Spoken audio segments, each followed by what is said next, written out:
What's up, fellas? I got my man up in here, mediocre tutorial reviews. Salute, bro. What's Let me good? see. What's good? What's good? For all the guys, you can't troll now. You got to be a member. So if you think you come over here thinking you're gonna troll, you can't troll today.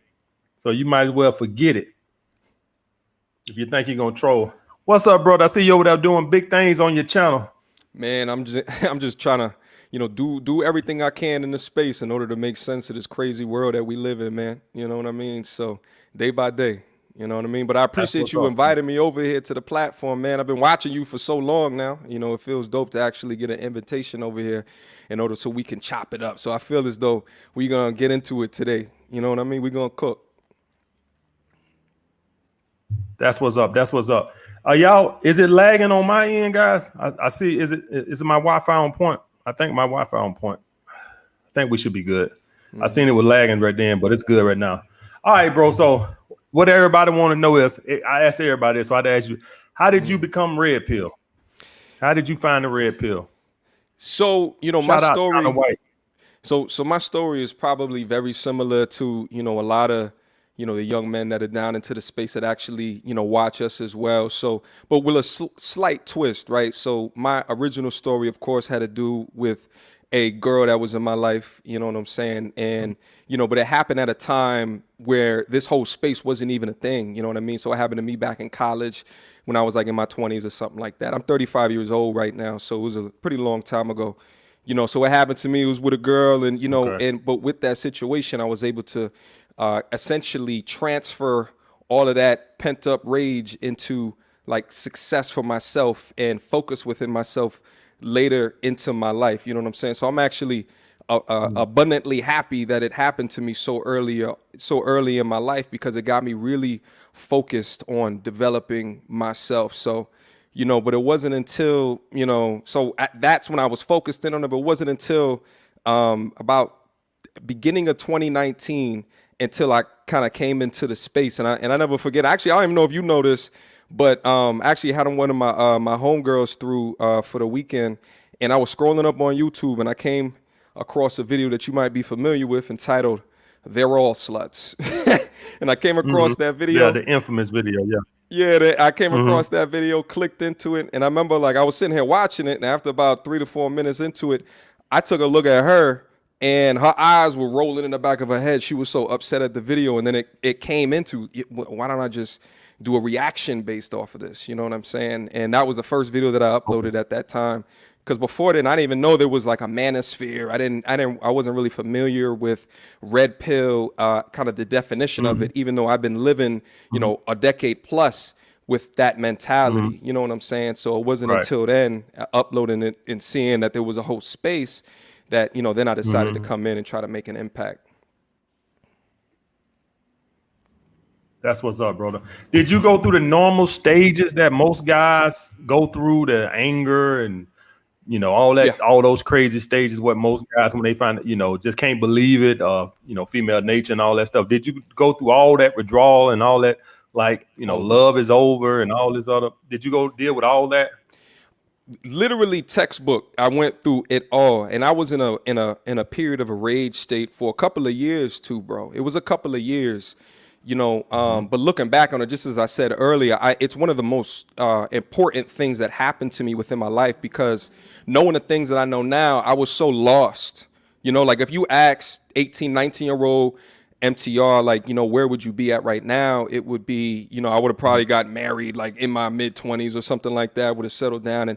And I think to conclude and see where my life is right now and the degree of happiness that is within my life, because I'm closer to who I actually am as a person, and not, entrapped within the matrix, which had created a reality for myself, and as well as a lot of all of these dudes, that had nothing to do with our real happiness, but it's the contrived happiness in order to make, a woman happy, or put a woman up on a pedestal, and, and not understanding the nature and the things that actually bring us closer to true joy and happiness within our life. So, I see there's a lot of brothers that come into the space that are, pretty upset at finding the reality. And to a lot of these brothers, I always say, no, be happy that something happened to you that made you stumble in on this particular content, because now you're beginning to understand the information that you need to become the best version of yourself that you possibly and absolutely can. You know what I'm saying?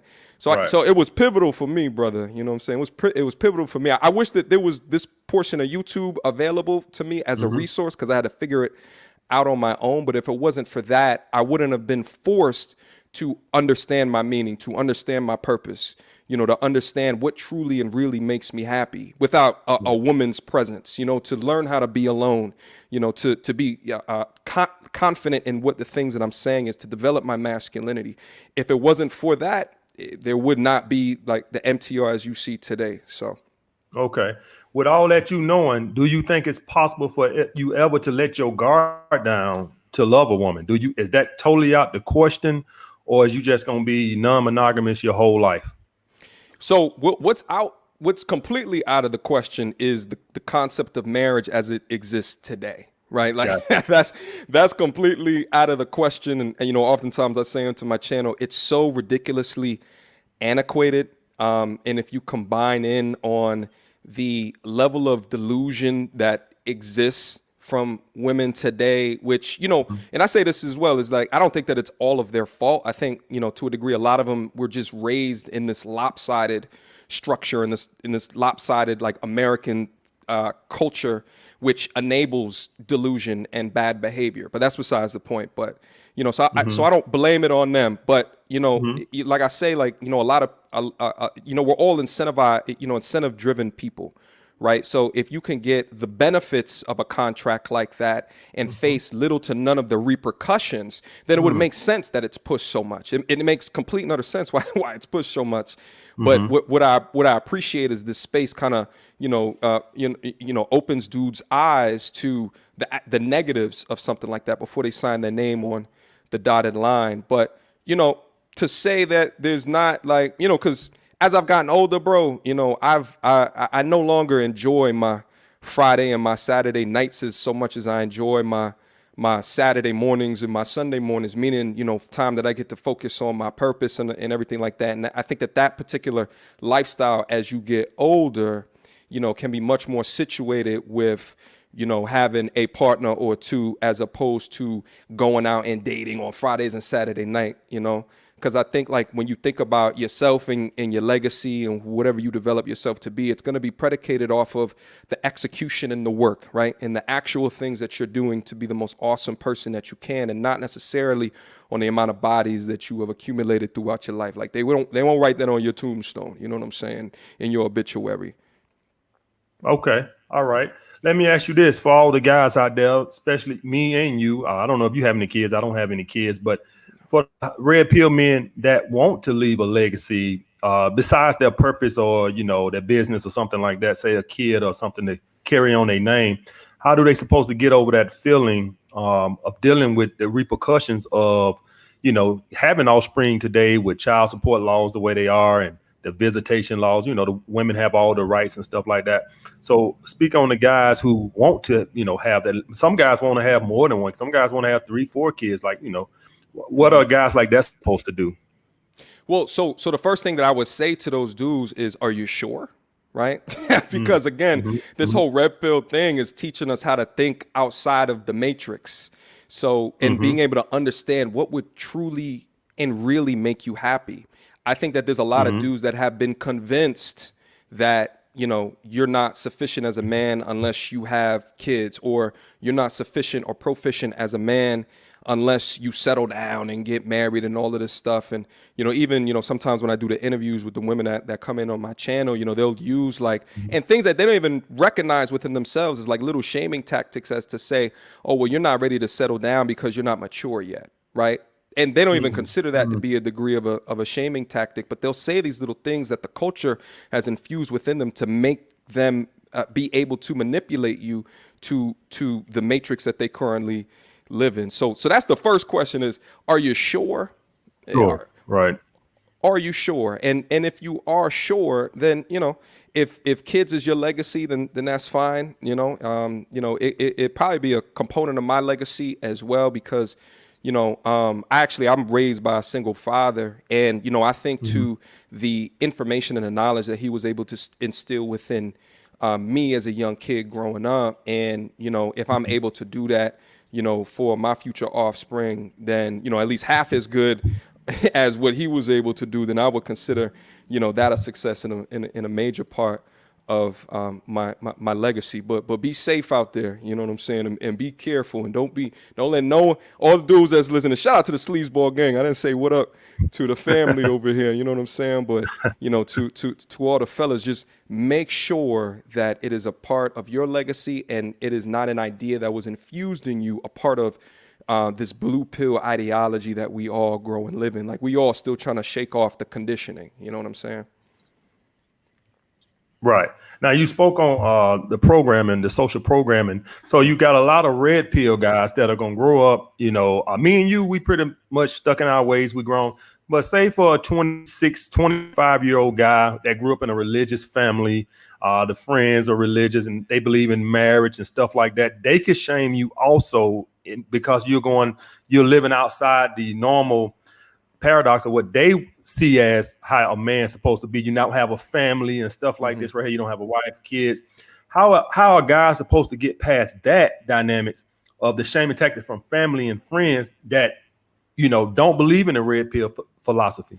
Yeah. So, you know, the funny thing is that, you know, so before I even came across this sector of YouTube, I always had these thoughts, feelings, and ideologies. Like I said, like I was officially red pill early in my 20s and got really selfish with myself, got off the social media and got hungry, right? And got hungry and really started to dive in deep to find like all this information out about the world and myself. I was traveling, and one of the first things like within my travels that I started to understand is like how different people are, and how depending upon the country that you grew up in, you know, you know, but depending upon the culture that you are used to, your ideology will be forever shaped by that, you know, until you get outside of that box, until you're able to think outside that box.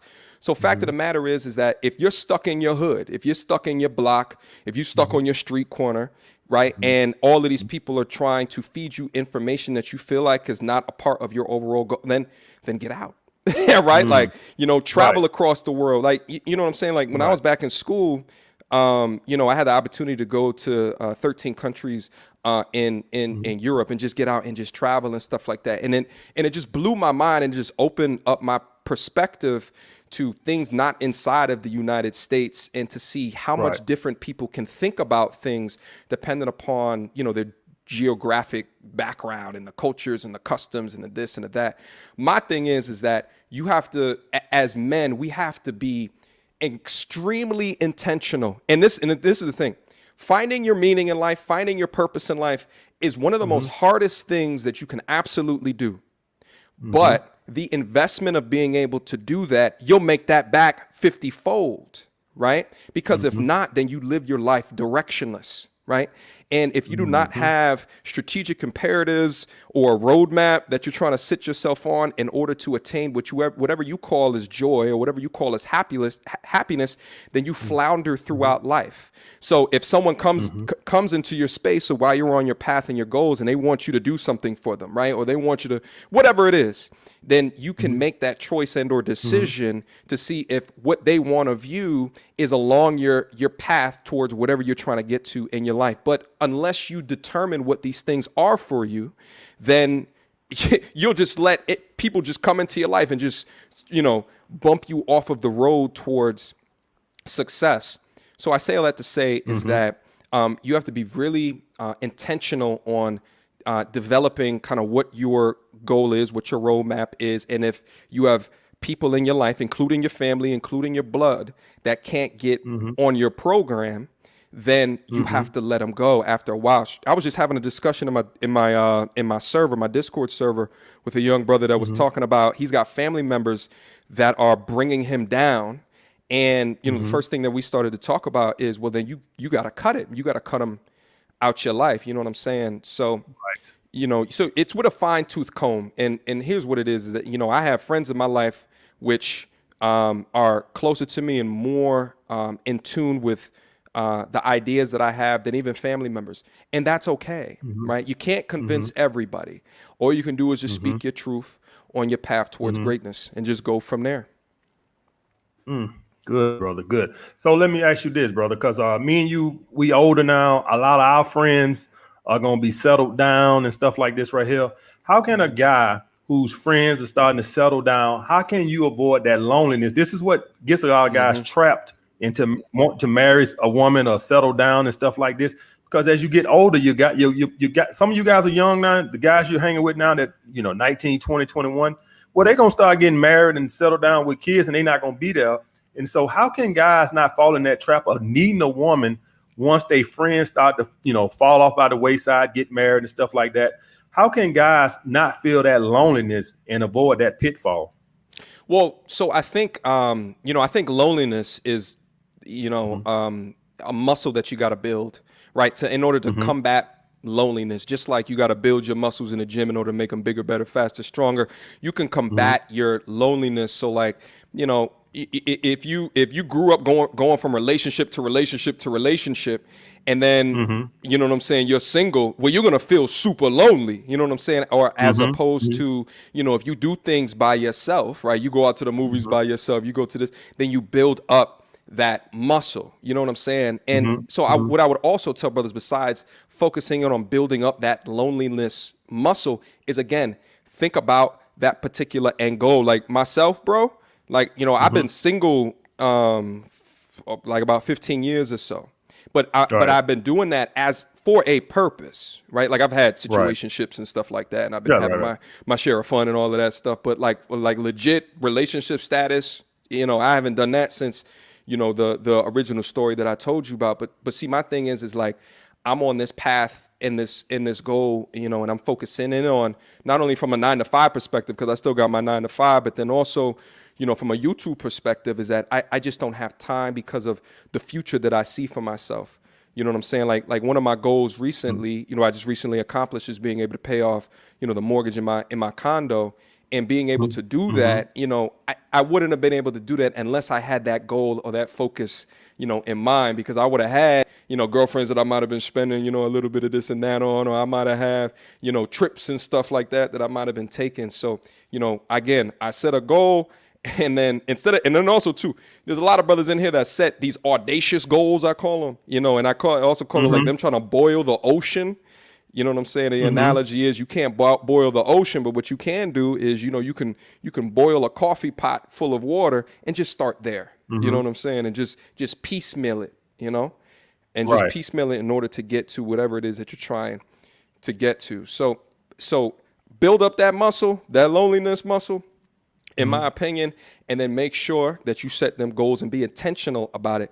Like I got some brothers that, I mentor and stuff like that, where, I Mm-hmm. ask them questions like, being able to find their meaning in life and their purpose, and they start listing and rattling off all these things. And then, I take the top 3 things that they say and they talk about, and I said, okay, well, how many hours per week are you focused in on these? Like developing and Mm-hmm. training yourself and the skill set Mm-hmm. to be the best that you can be at these top 3 things, because these top 3 things, you can turn those into revenue generating opportunities. And more often than Mm-hmm. not, the bottom of the list things, right? The things that are easy to focus on, whether it be, the sports that they watch on the weekends, or like the Netflix that they just stand a third, is where they Mm-hmm. spend their most time at, right? So then, I got to continue to challenge them, is like, with these things at the top, you should be focusing in on hours in the gym per week, the proverbial gym per week, in order to get Mm-hmm. the best that you can at this, right? To be able to differentiate yourself in the market, to really deliver value, and maybe you can make some money off of it. Like that, brother. Let me ask you this. I remember once upon a time where when you dated, it was about finding love. I'm not gonna say all the time, but a lot of the Hmm. times back in the day, say 20 years ago, it was about, what both couples came into it as in trying to bring something to the table. Now everybody's looking to see what they can get out of it, right? Yeah. So if you meet a woman, she's trying to see what you can provide, and guys are trying to say, hey, you know what guys want. Do you ever think we can ever get back to a place where the love songs mean anything again? Or is this Hmm. just the way it's going to be, and social media ruin love? And this is just how it's gonna be. You're gonna have your situationships and forget real love. When you, if you, even if you're a purple pill guy, you just are gonna accept the fact that, hey, I'm a provider and she providing some ass, and so we make it work. Or is it ever get back to a place to where it's about heart and feeling? You know, that's a fantastic question, AMS. You know, ultimately, I'm not sure, but I think what the last couple of months, especially within this sector, has shown is that folks are willing to come to the table and have a discussion. You know, just like you talked about just now, and as well as we just, you know, I was just bringing up before. You know, I think women today growing up, especially like in America and stuff like that. I know like we influence like the rest of the world, but especially in America, you know, there's so much of a there's so much delusion in the way that they contrive or what it is that they want versus what it is that they bring, and especially what it is that they bring to the dudes that they want. You know what I'm saying? So like I tell dudes all the time, like, you know, at the end of the day, like hypergamy is just a component of evolutionary biology. We're not gonna be able to get rid of that. So like as a man, my thing is like I have no issues with hypergamy. I use hypergamy to my advantage. You understand what I'm saying? So it's like, instead of being upset at, from a dude's perspective, instead of being upset at kind of where we are right now, like what are the things that you might be doing to over encumber the bullshit in order to get the outcomes or the results that you were looking for at the end of the day. But I think like from a woman's perspective, there's so much shit, man. There's they're deluded from media, from Disney, from the different panderers that can create content and just lie to them.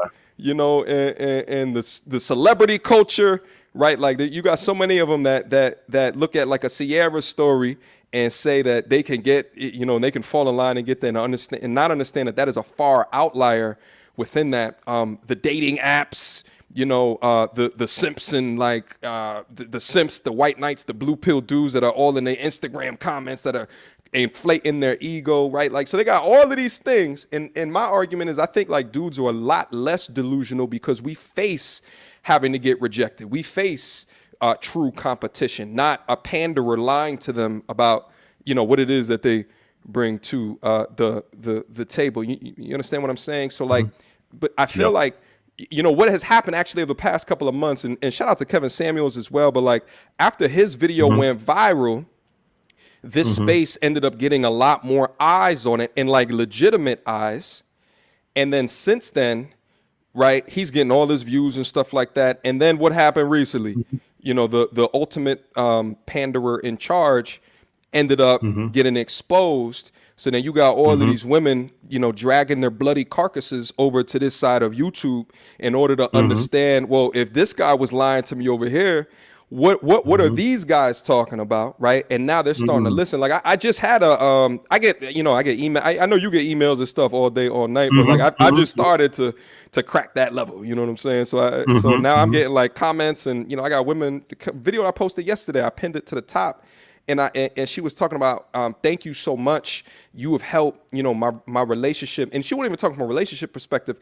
I helped her think through her brother's depression, right? And that's what it is too. Like from a blood perspective, the things that we talk about over here, it's not going to help them from a relationship perspective, understand the needs and the wants of men, but even how they deal with their family members, their brother, their father, you know, because in media, what's pushed into them is men ain't shit, men are trash, men are this, men are that, men can't amount to this. But what's pushed over here is men's strength. What's pushed over here is, well, we built this shit. What's pushed over here is you guys need to respect us. You know what I'm saying? So as they begin to start to see this information and get out of their echo chambers of bullshit, I think that they will try to adapt, at least the ones, you know, they don't want to end up alone in a cat farm or shepherding cats for the rest of their life. Thank you. Shout out my man Kevin Samuels too. Appreciate that. Bringing him up. That's my brother right there. Let me ask you this. How do you think, I know a lot of people just say, you know, social media and all this other stuff, but how do you think that women have gotten so much value on themselves over the past 10 years? I think a lot of people attribute it to social media. I want to hear what your input on that is, because I think that has really messed up the dynamics in the dating with women overvaluing them. So you got 45-year-old women that run around here, got 3 kids, thinking that they deserve a guy with a 6-pack that makes $1 million a year. How did we get to this place where that type of woman figured that she has that type of value to demand that type of guy. Yeah, I call it the perfect storm of bullshit. So it's a combination of simps, white knights, blue pill men. It's a combination of media, the Disney, the pop culture songs, the Nicki Minaj, the Cardi B touch they wop to the floor, this, that, and the third. Meanwhile, you know what I'm saying? She'll play a song for that and appropriate, these women to buy her songs, but then when her child comes into the room, she'll turn the volume down on that ish. You know what I'm saying? It's the women's sexual liberation movement and the bullshit that they fed to them in order to free themselves, free their body, and all of this stuff like that. Feminism is a huge part of it. Which what's crazy, bro, is like if you look at media today, it's almost like they're pushing the masculinization of women and then also pushing the feminization of men. And, and only up until this sector of YouTube started to gain a little bit steam is now you get these eyes that are coming up out of the echo chamber to course correct or to recalibrate themselves, right, in order to get closer to the actual truth. But yeah, I think it's all those things, bro. The dating apps, the Tinders, the Bumbles, and all of that stuff where they get free validation, free attention to waste dudes' times. And also too, from a societal perspective, my argument is that, women have the availability to have less accountability in their lives than us. Right. Like, for example, I did a video not too long ago where on Wendy Williams, who legit has a syndicated show. And she was talking about what I think that Trevor Noah, and was talking about how, the girl that he's dating is getting a little bit older and is like kind of talking to the woman and saying, you got to do everything you do to lock him down, have the baby, have this. And I'm just sitting here like, oh, so you're subliminally putting the message in women's mind that in order to lock a dude down is that you need to have a baby. Right. So you know what I'm saying? So a woman that is hearing that, right, is just like, oh, well, I can do something like that. And, us, not having maybe the necessary components to, protect yourself, from whatever that is, might get caught up, wrapped up. And then all of a sudden you got another mouth to feed for, which is going to take you away from, potentially, if it's not a part of your legacy, it's going to take you away from the things that you have to do, in order to attain, financial due diligence, you know what I'm saying, or assets or what have you. Right. Thank you, brother. Now, this is Kevin and blew this up took it to a whole nother level. Like he said, it's a phrase that's been around a long time, high value man. Yeah. I want to get what's your perspective on what's a high value man? Yeah. So I think a high value dude, a high value man is going to be someone that generates substantial value within the place that he lives in, to his family. I think that there is a money component to it, right? I don't know if that cutoff is 6 figures or, whatever it is, you know what I'm saying? I do think that there's a money component to it as well, though, because I think that you can have valuable dudes, but, high value dudes, right? There's some money component associated with it as well, right? Like, if you look at a high value car is going to be worth a lot more money than a valuable car. You know what I'm saying? So it's just two different lanes within that. But at the same time, what I tell, the janitor at my place of business that he's not a high value dude, like, no, I would not tell him that, because I still think that, like, to a degree, you could still lead with the idea that you can achieve whatever it is that you want to, depending upon whatever your goals is. And if his goal is to be a janitor, he can be the most high value janitor of his place of business. But I think that there's a money thing associated with it. I think that there's a network thing associated with it. I think that there's a recognition from other people's, perspective, that person is high value, as well. So, but no, if you're giving back consistent value to, your place of business or, to the people in around you, then you could be high value as well. So, but I do think that there's a cutoff for it. Okay, I agree with that. All right, so let me ask you about this, brother, because you made a post a couple of months ago, or maybe not even that long ago, about, paying off your mortgage and stuff like that right there. Speak to the importance of home ownership and assets and building assets, the sacrifices you had to make to pay off a $300,000 mortgage at 35 years old. That's a lot for a 35-year-old man to do without, unless, making working on Wall Street or something. But Yeah. for a normal guy, that's a lot of money to come up with by the time you get 35. Speak to the guys about how the kind of sacrifices you made, how important that was for you to pay off that mortgage. I know you had to get to a point to where you like, I'm getting close. I'm just gonna go and knock this on out. Yeah. That's exactly how it was. And, something I spoke to earlier as well is just being able to set the goal for myself. So, I have relatively decent and humble beginnings. Like, my pops, I was a single parent household. My pops is a music teacher, or was. He has since retired. So, I grew up living a minimalist lifestyle. Like, I never grew up with like Jordan. I'm from New York originally. I never grew up with like Jordans or anything like that. I didn't really have those. I didn't have access to those things. So like, I've always gone in my life with this idea of living in relative minimalism. And at the same time, within that, I began to loathe debt. Like, I hate it. I hate it with a passion. Now, I do understand that some people use debt as a revenue generating opportunity, and I understand that, but I'm particularly risk averse, right? I'm conservative in the way that I think about and spend money. But at the end of the day, when I set this goal for financial independence, it's really in the back burner of getting back my most valuable asset. And my most valuable asset is my time. It's my time. And in understanding that, you know what I'm saying? Well, it's also, your health as well. But right, but you don't even think about health until you get sick. But it's my time. And my thing is that, like, at the time that I'm able to get rid of, right, instead of buying bullshit in order to substantiate some short-term gratification, gratification to myself, it's discipline myself, be structured in a way that I handled my finances, increase my knowledge of how it is that I invest my money, continue my minimalist lifestyle.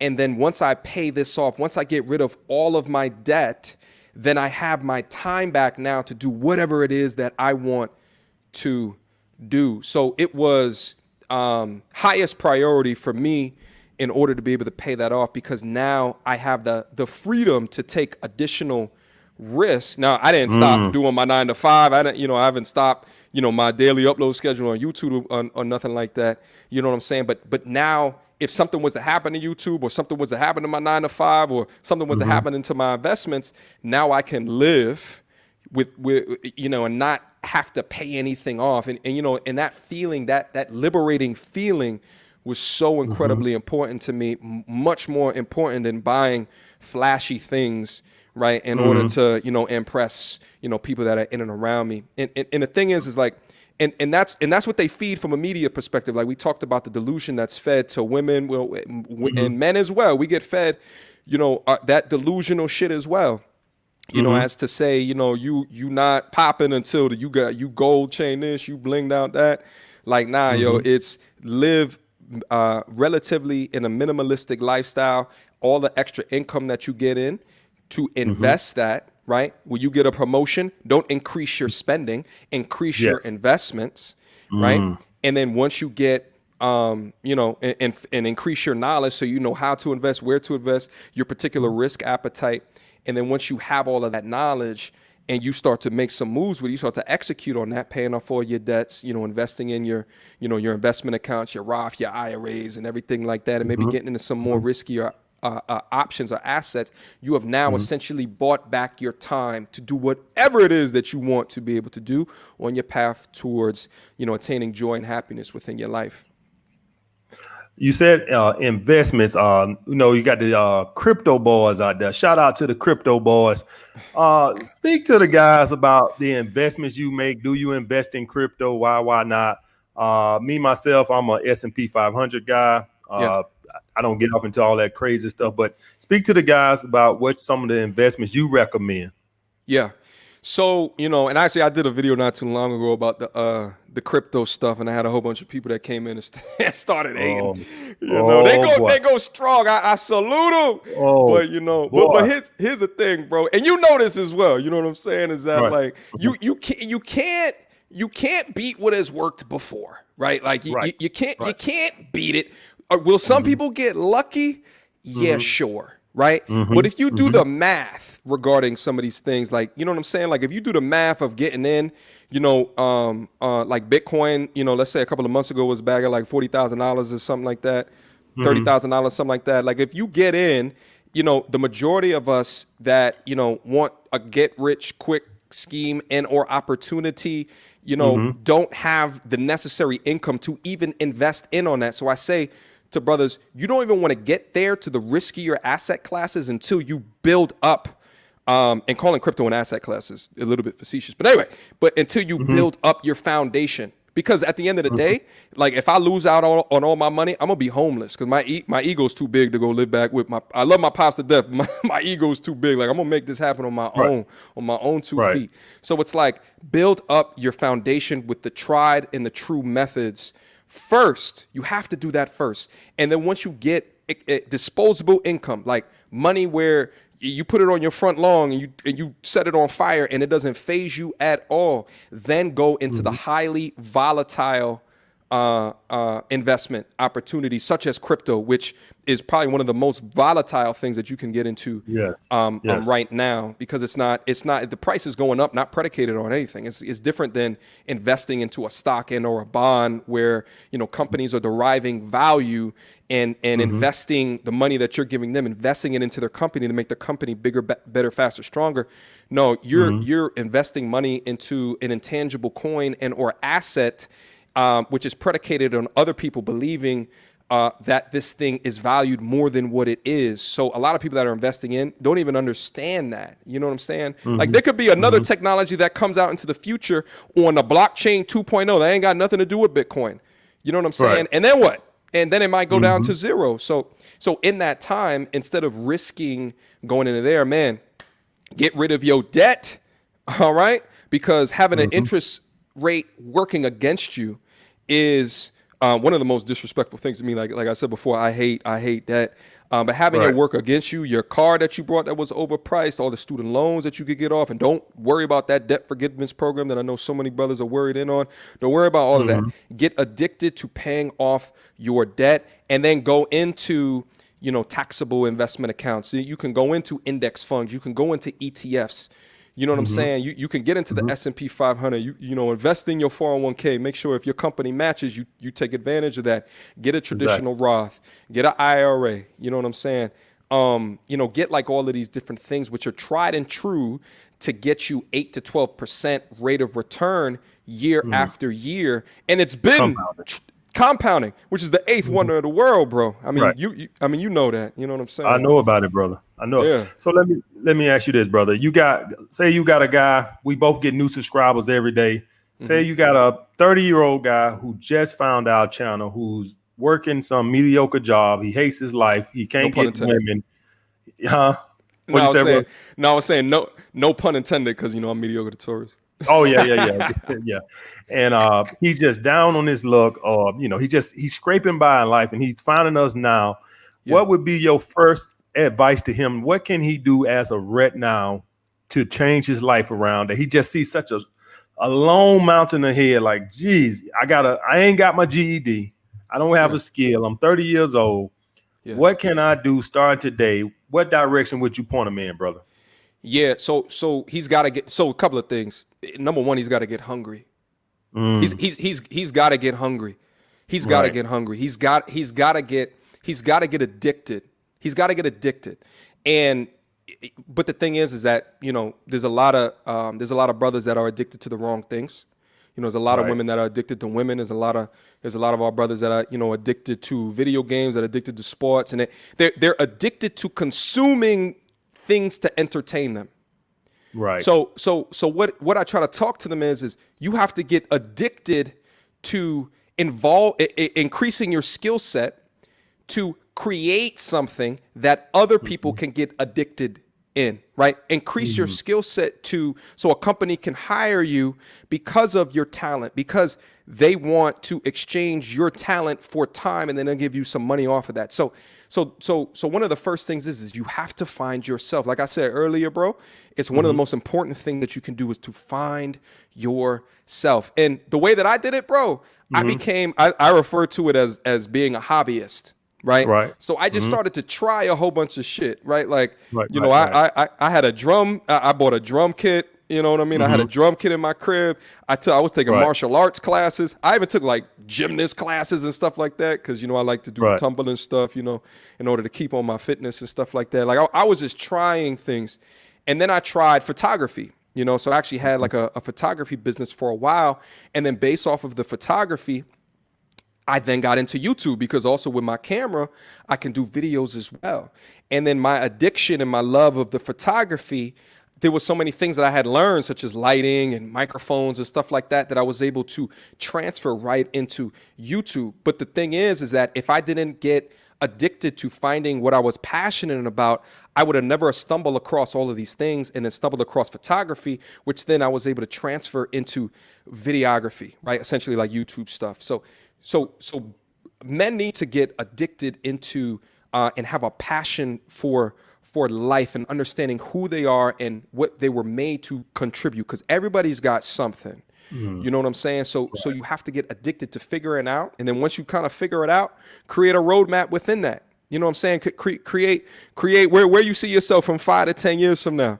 And then don't feel like as I said earlier, don't feel like you have to boil the ocean, right? Like don't feel like you have to attain this thing, and like make your goals realistic, and then also measure your progress along the way. Also take some time to be introspective about where you started and where you're getting off to. And I know I struggle with that. I'm sure you struggle with that too, bro, because we in so much in goal mode and so much in creation mode. Exactly. You know what I'm saying? Exactly. But yeah, bro. I mean, I could keep going, but I don't want to keep. I don't know if you had other questions, bro. No. That was it, man. I try to keep these things about 40 minutes or whatever. I try not to. I know how people. Y'all got y'all own channels and stuff. I try to keep it to 40 minutes, man. Salute. Thanks for coming through, bro. Appreciate y'all. That, show my man some love. Leaving up out of here, mediocre. Go support brother's channel, man. Good channel, man. Good red pill knowledge, brother. I appreciate you stopping through, brother. Hey, I appreciate you having me, bro. You know what I'm saying? I absolutely appreciate the opportunity. Shout out again to Sleazeball Gang. Shout out to everybody that came in on through to show love from my space as well, man. Keep on forging forward, bro. You know, we look towards channels like yours, you know, because you forged the path. You know what I'm saying? So without you, without the path that you was able to forge, there would be no me. You know what I'm saying? So we look towards you to guidance as well, bro. So keep on pushing. Anything you need from me, I'll be sure to come back through. You know, I'm gonna help out. All right, bro? Thank you, brother. I appreciate it, man. Salute, bro. Shout out, bro. All right, fellas. Let me get ready to get some questions. Hold on 1 second. Let me turn the AC on. Y'all know how black people is. I get off in the middle of the show and go turn the AC on, goddamn it.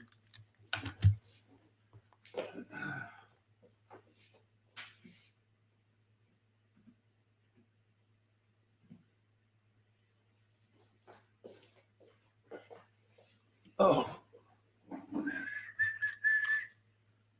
All right, fellas. Let's get some questions. Anybody want to call in to the show? Join the Patreon. I put a link in the description. Also, I pinned the comment. My super chats, the ones that's still up here, Anthony Spade, appreciate you, brother.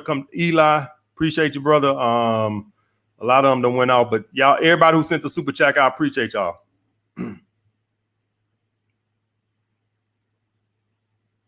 What is this? Nobody. What's up, brother? Hey, what's up, Amos? You good? Yeah, I'm good, brother. I'm wearing my sleazeball t-shirt currently. It was a long road until I got to you, so I'm glad that my day has come. I have 3 questions. Is it important as a man to lose your virginity in high school if possible? For example, my nephew is a regular guy in high school and he keeps attracting 6s and 7s, but he can't attract 9s and 10s because, you know, he's not the captain of the football team. And so is it important for a man to gain sexual experience as soon as possible, or should he wait a few more years before he can attract 9s and The thing is with me is how I would take that if that was me and I couldn't attract the 9s and 10s. I would be hell bent on raising my sexual market value. It's a reason why he can't attract the 9s and the 10s. And it's not always got to be that he's not the captain of the football team. It's something else. How is his social group? How does he dress? How does he carry himself? Does he work out? You can still attract the 9s and the 10s. I know, listen, I'm old, but I ain't that old. I still remember how to be in school, and I know how it is. The 9s and 10s are pretty much catering to the popular guys. I listen, I'm not that damn old. I get it. But please listen to me when I tell you, you still can get them, but you have to raise your sexual market value up enough. Like I live in the real world. I don't live in a fantasy world. So if he walking around here and he's 60 pounds overweight and he dressed like shit and he ain't got no friends, he not gonna bang no 9s and 10s. That's just the way it is. So like I tell you guys, what are you going to do about it? All right. It's just sitting around crying about it ain't gonna do nothing. Is he working out? Is he trying to improve his style or image? Or is he just gonna bitch and moan that the 9s and 10s don't want him? Or is he gonna use that as motivation to improve himself so he can get the 9s and 10s? Oh, he's very motivated. He feels entitled to those chicks, so he's improving himself. Okay. Well, this is what I would do if I was him. Okay. I would take some time and just improve myself and focus on that. I wouldn't worry about it. That's what I would do right now. I would take that.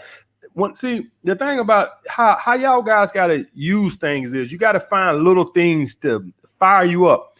I would use that as fuel.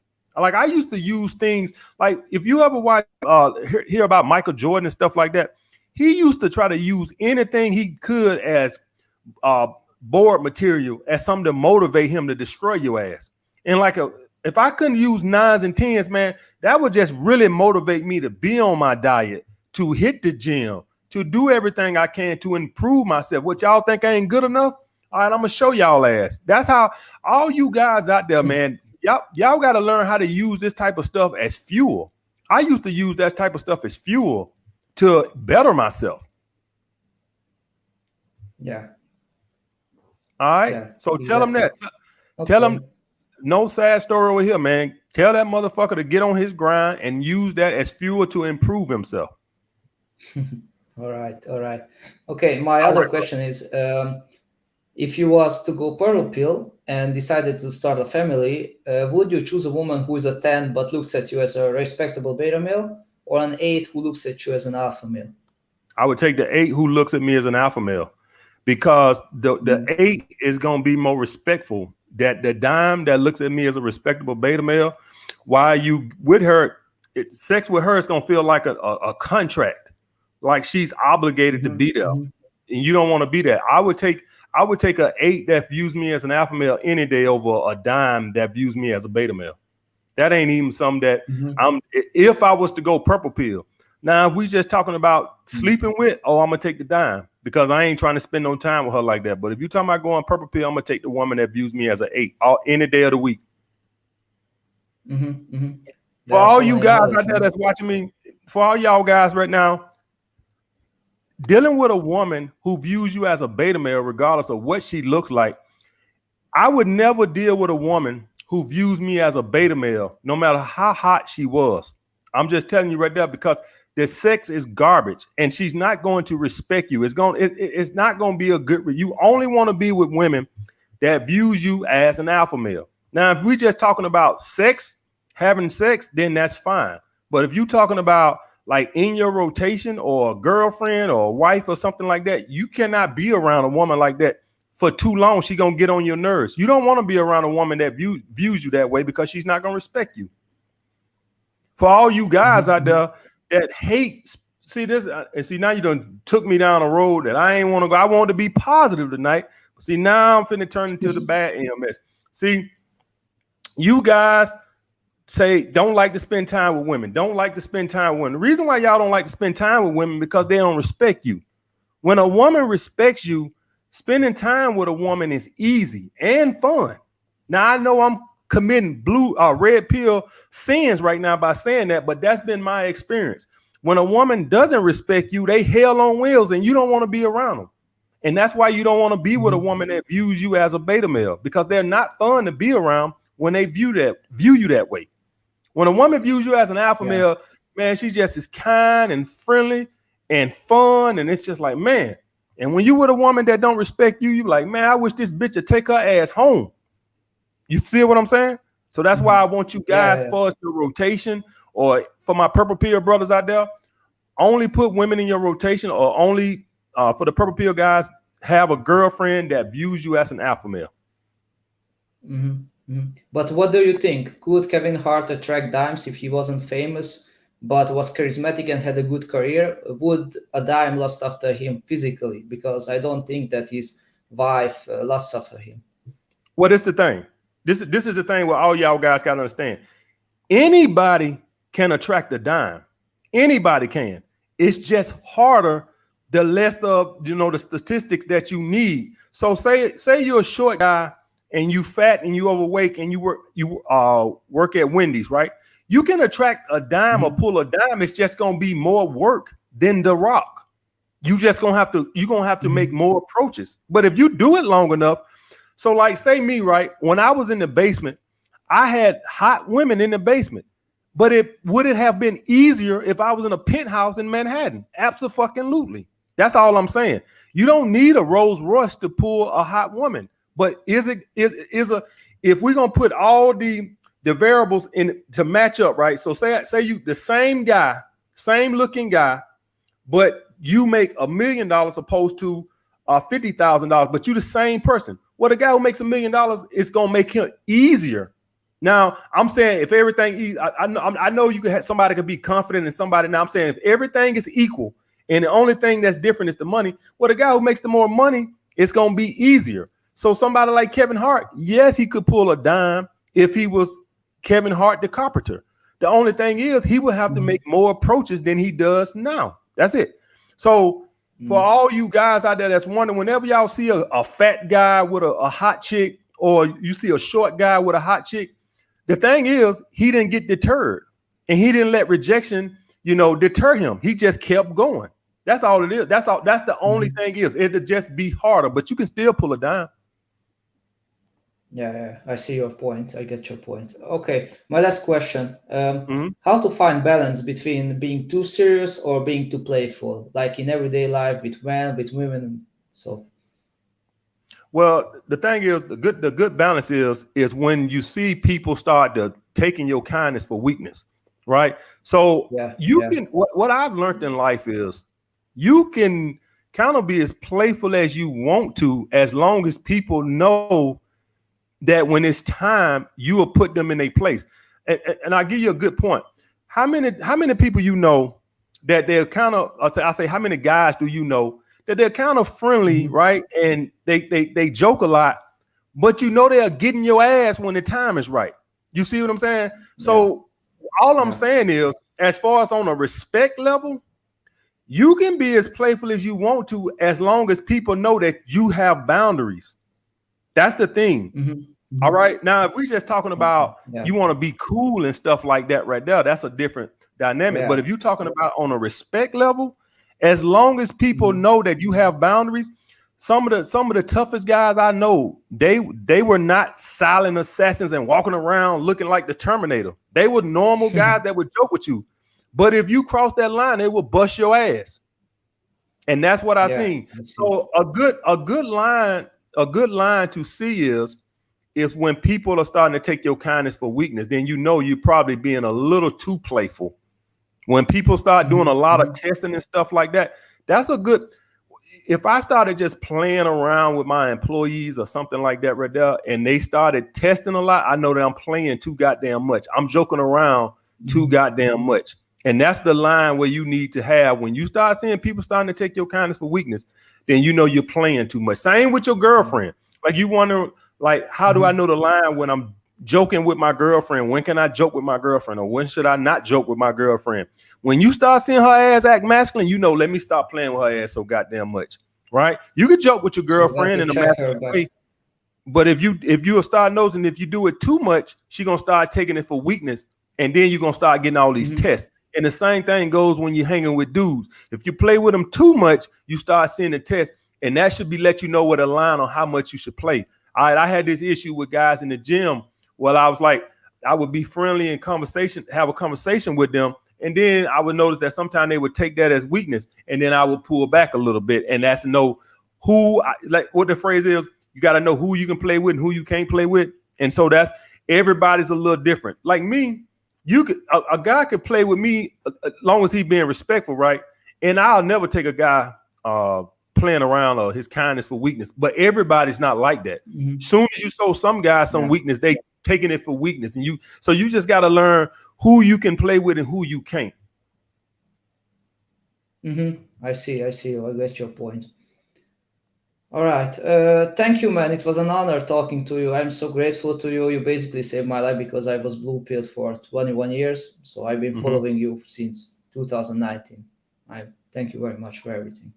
All right, bro. Be good.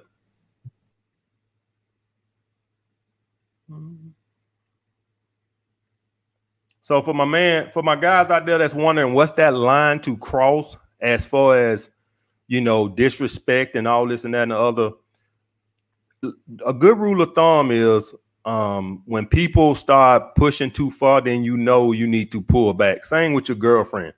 All right. But with all that being said, most people, if they know that they cross a boundary, right? They know if they cross a boundary, regardless of how much you plan, they'll still give you respect because they know that you have boundaries. What's up, brother? Hey, AMS.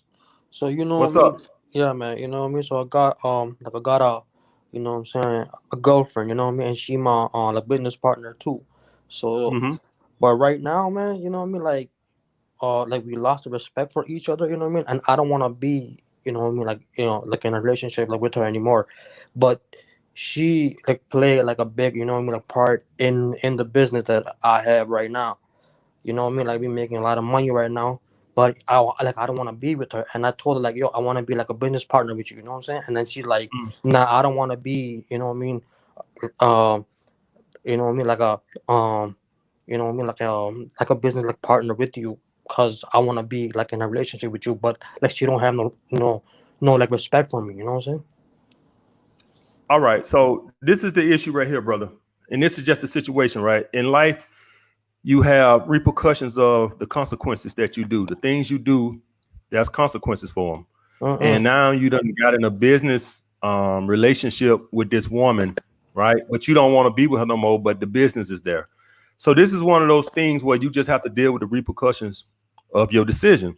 And if it's me, first I would try to see if there's any way we could still, have this work relationship, right? But we ain't got no relationship as far as outside of that. But if she said no to that, I'm not finna be in a relationship with you because of the business aspect. And so at that point, I have to just cut my losses. So you have to you have to man up. If that's not what you want to be, and she won't agree to just being business partners, you just have to accept the losses. And this is like you calling me saying, hey man, my wife doesn't respect me and I don't want to be married with her no more, but I don't want to lose half my shit. Well, that's not the way it works. Yeah. So that's one of those consequences of things that you have to deal with of your decisions. So those are your only options that you got, is to see if she's willing to just have a business relationship. And if she doesn't agree to that, then cut your losses and say, well, let's see what we can do to, however the money gonna be split or whatever, and go on by your way. I told y'all guys know the story about me living with my girlfriend of over 15 years ago, where I lost my damn car because I put the car in her name because I ain't have no fucking credit. And when we broke up, she got the car, but I knew that when I broke up, and I just had to take that L. The money that I had put down on it and had been paying on it, that's just gone. So that was just a learning experience, and this is gonna be a learning experience for you. That's all you can do.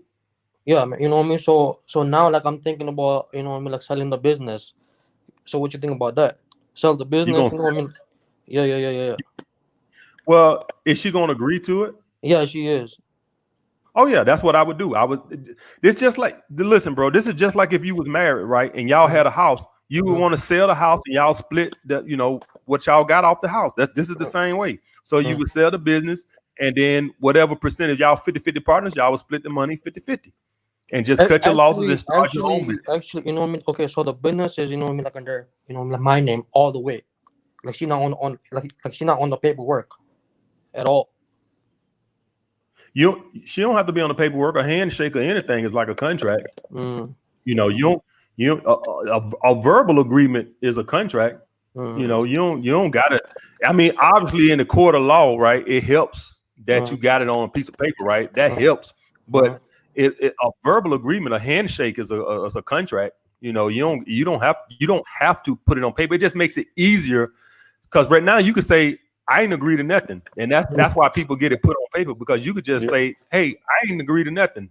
You know, so that's the issue with that. That's why people get it on paper, because you don't want somebody to go back and say, well, I didn't shake on nothing. But I don't think you're gonna go through all that or do all that, because then it's gonna come down to credibility and all this other stuff, whatever. What I would say, if it's me, bro, I would sell a business and split it 50-50. That's what I would do. All right, man. For sure, man. I appreciate you, brother. All right, brother. Have a good one, man. Let that be a valuable lesson to all my sleazeballs out here.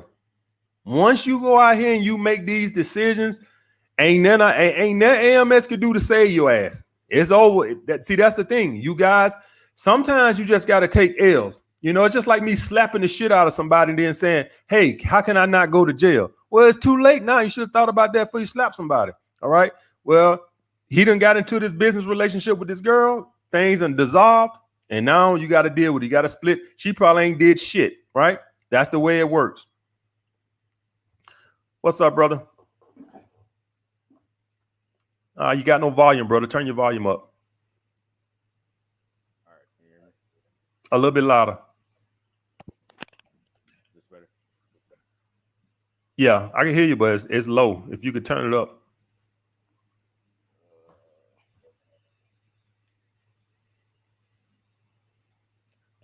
All right, let's just try it. Yeah.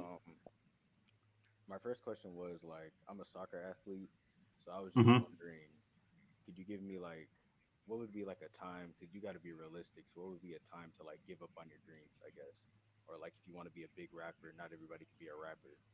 So, like, would you say there's a time where it could be too late to, like, becoming the athlete that I want to be? Or, like, when is the time? How old are you now? I'm 16. You 16? Yes. Oh, ain't nowhere near too late. Well, you can still be an athlete all the way up. I think you can. I think most guys don't start losing their athletic ability to around maybe like 30 when it starts to really decline. You know, just depends. But that ain't something you should worry about right now. Not at no 16. I know soccer lives. Most soccer lives are short, but that ain't something you should have to worry about right now, brother. You way too young to be worried about that.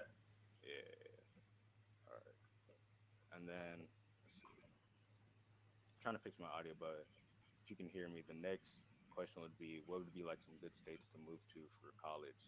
Like places that have like good pricing, not everything's so expensive, or, you know, good housing, stuff like that. I can't hear you, brother. You're going to fix your audio and call back. I couldn't hear nothing you said. I got you. Try to call back.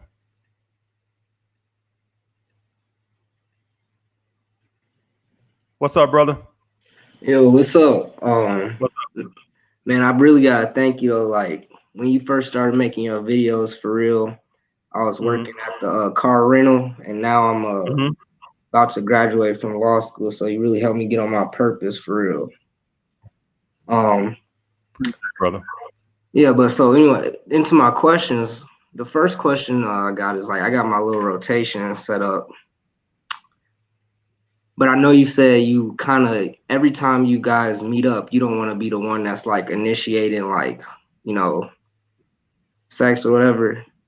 So you kind of want them to be on that too, like them to be more aggressive toward it. So like, how often should you like not initiate, like just kind of sit back and let them do it? Well, I always initiate sex with girls that are probably not in my rotation. In my rotation, the girls in my rotation, they be begging me for it.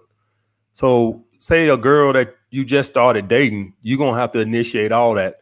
And then once a woman become real comfortable with you, say you've been dating her a while, she'll start initiating it because you won't be giving it to her as much as she wanted. All right. So that's something that you say you dating a woman that is you steady dating for a while, say 6 months to a year or something like that. Yeah, she'll initiate it because, you know, you ain't going to be giving her sex as much as she wants it.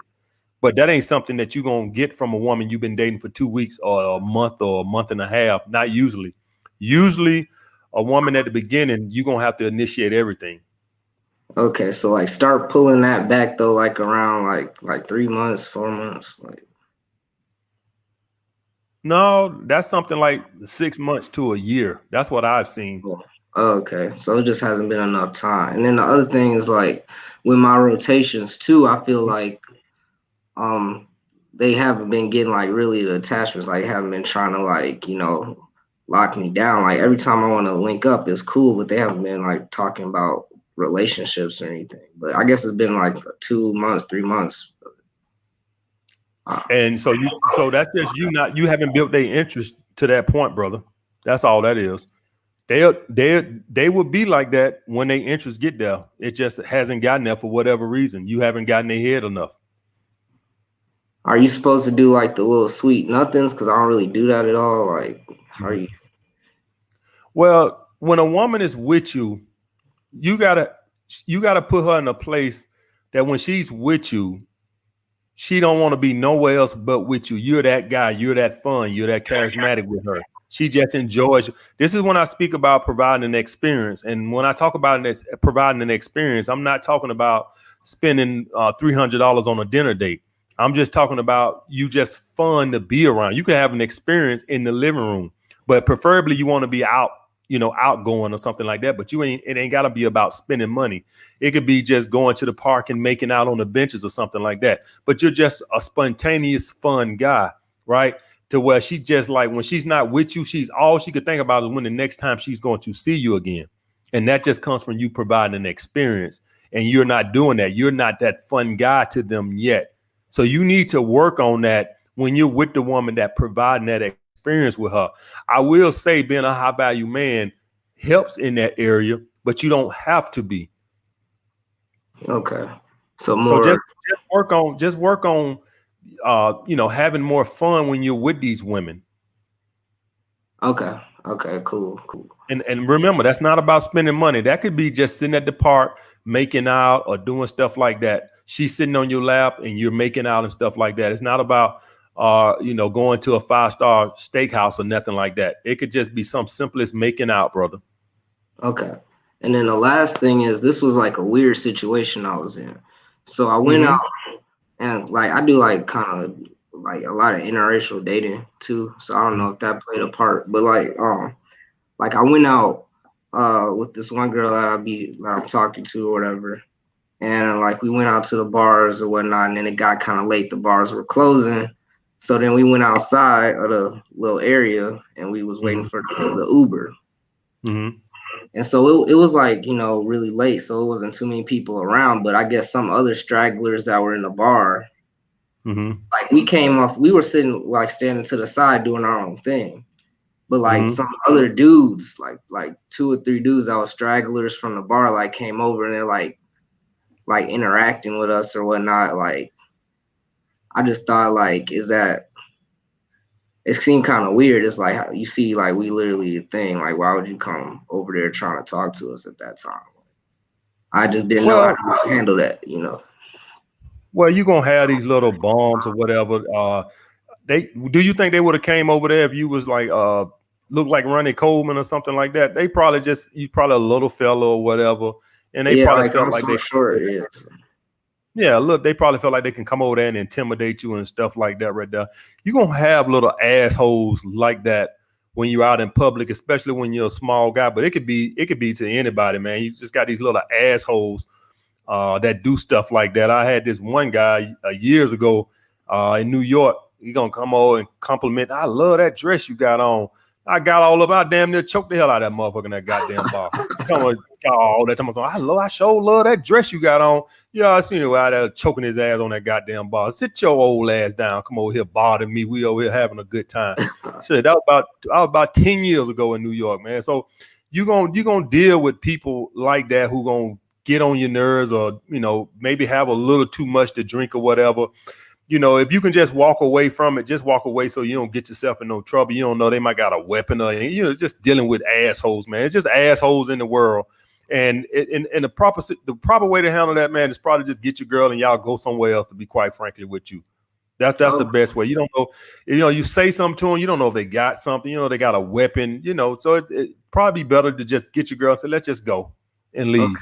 Well, still, it was like weird because that's what I wanted to do, but like they was like really she was like really social, so she was like talking to him. I was like, they was like talking, like having a conversation. They're like, "How you guys doing tonight?" And then she's like telling them about the night and stuff. I'm like, I don't know what to do. Like they talk, Well, she could have been enjoying the attention, right? Or she could have been trying to kill, bring the situation down a little bit by talking to him, right? Like trying to not be aggressive with the situation. So it could have been one or the other. She could have just been enjoying the attention or whatever, and you felt disrespected.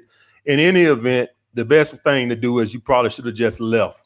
If it was me, I'm not gonna leave, but I'm talking about for you in your situation, it probably would have been best for you to just leave. That's what I would advise for you to do. I wouldn't left no goddamn well. I would say, man, leave the hell up and leave us so goddamn long, right? That's just me. I wouldn't advise that to my son. If you was my son and you said that, I would say, hey, get up and leave. That's what I would have told you. Okay.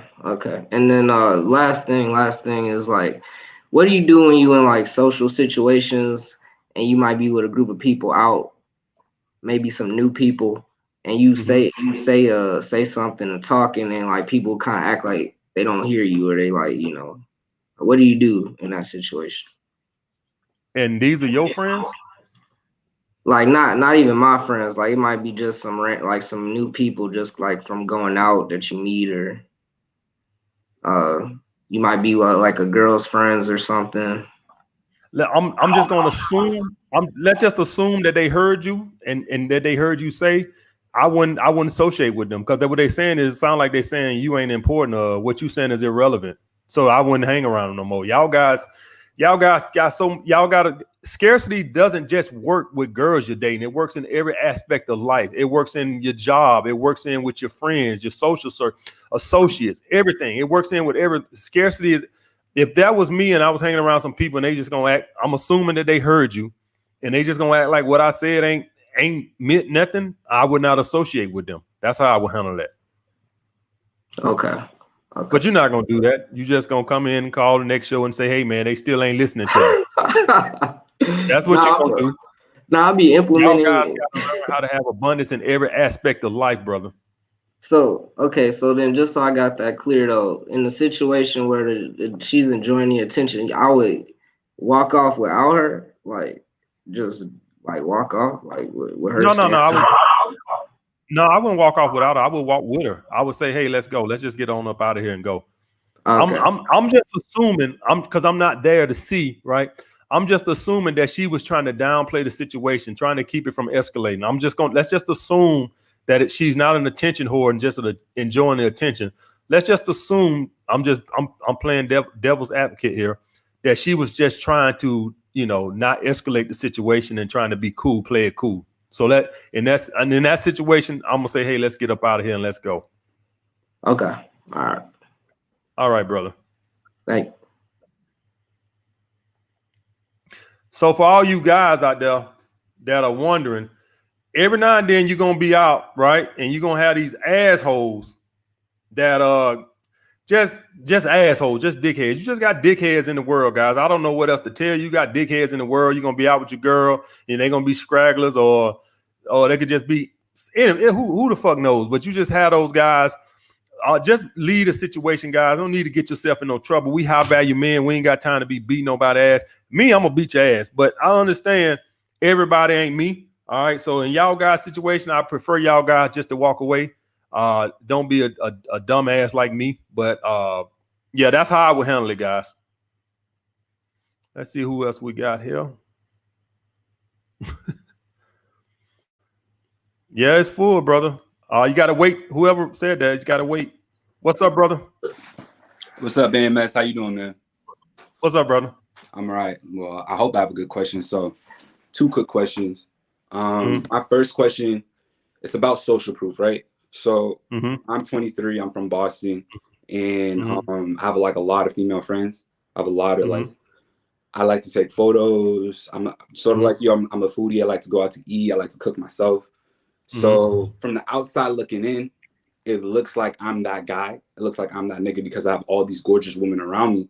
But a lot of people don't know is that like some of these women are like my actual friends. Some of them are my clients. I'm not gonna smash my clients, you know, conflict of interest, obviously. And the other ones, like if I do shoot my shot, sometimes it works, sometimes it kind of fizzles out. So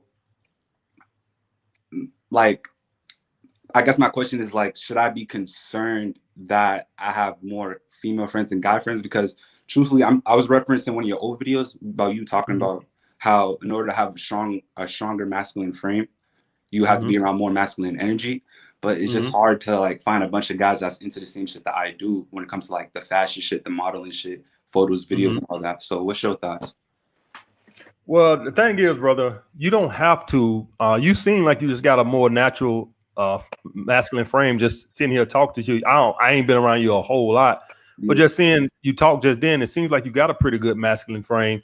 But you don't have to be around 50 guys. You can have a couple of guys, or even a father that you develop that masculine frame from. Another thing guys got to understand about that masculine frame too is it just comes with maturity. Right? Asking a 13-year-old, 14-year-old guy to be just like a rock solid masculine frame is just not reasonable. As you get older, you're going to become more and more mature. But obviously hanging around more mature guys at a younger age, speeds it up, obviously. So I wouldn't let that bother me as far as hanging around too many women and not developing that masculine frame, to be quite honest with you. Yeah. I guess, yeah, you got a point, because I be thinking to myself, like sometimes I be kind of overthinking, like when I ask a girl, she'll be like, oh, so where's your guy friends? And just like, I don't even know what to say. So you come out as far as the social proof, as in they want to know why you don't have a lot of male friends. Exactly. And I've always gotten that, and I get that right now because I don't got a lot of guy friends, and I always tell them I always just prefer female companionship more than guys. That's what I've always told every woman that always wondered, what are your hundreds and hundreds of friends and stuff like this. I say, I do not like dudes. I just flat out tell them. So if you wondering what to tell them, because you worried about how you're coming across as social proof as not having a lot of male friends and stuff like that, just tell them that you prefer to spend your time with the ladies, that you like to hang around ladies, not guys. Yeah. I don't like a lot of roughnecks. That's what I would tell them. Shit, all right. I'm definitely have to use that then, because I do be feeling some type of way. Like sometimes I might see like, young guys, maybe like they're like teenagers hanging out like squared up. I'm like, damn, I wish I kind of had something like that. You know what I'm saying? But I always also had the philosophy where like, yo, either I'm gonna find my group or my group is gonna come find me. So I kind of like try to have that abundance mindset. Right. I wouldn't worry about that if I was you, brother. All right, for sure. And my second question, right? All right, so let me see. It's a purple pill type of question. So I remember I was referencing another one of your videos. You was talking about you put on the thumbnail. You said boyfriend. The boyfriend vibes kills attraction, right? So my question to that is like, all right. So essentially saying like, we kind of have to act like we don't want to be in a relationship in order for her to even appreciate. We should also let the girl ask the question, not us, right? Let me ask you this. Let me ask you this on that question right there. Yeah. If you was a A-list Hollywood actor, let's say you were the #1 rap artist in the world right now, and you just signed for a $50 million rap contract, right? Okay. How fast do you think you'll be running around here wanting to get a girlfriend? Probably wouldn't, because I wouldn't trust nobody. And on top of that, you'll feel like I got a lot of options right now. Exactly. So now you get what I'm saying with the construct of when you're trying to send off boyfriend vibes to a girl, it sends off desperation vibes. Because a man who has a lot of options runs from relationships. I mean, you just answered your own question. A man with option runs. I literally run from women when they start talking about relationships. I don't want to hear it. I close my ears. I don't want to hear this shit. Change the subject. Let's talk about them bears. I don't want to talk about relationships. When you feel a lack in options, this pushes you to push for a relationship or send off those boyfriend vibes.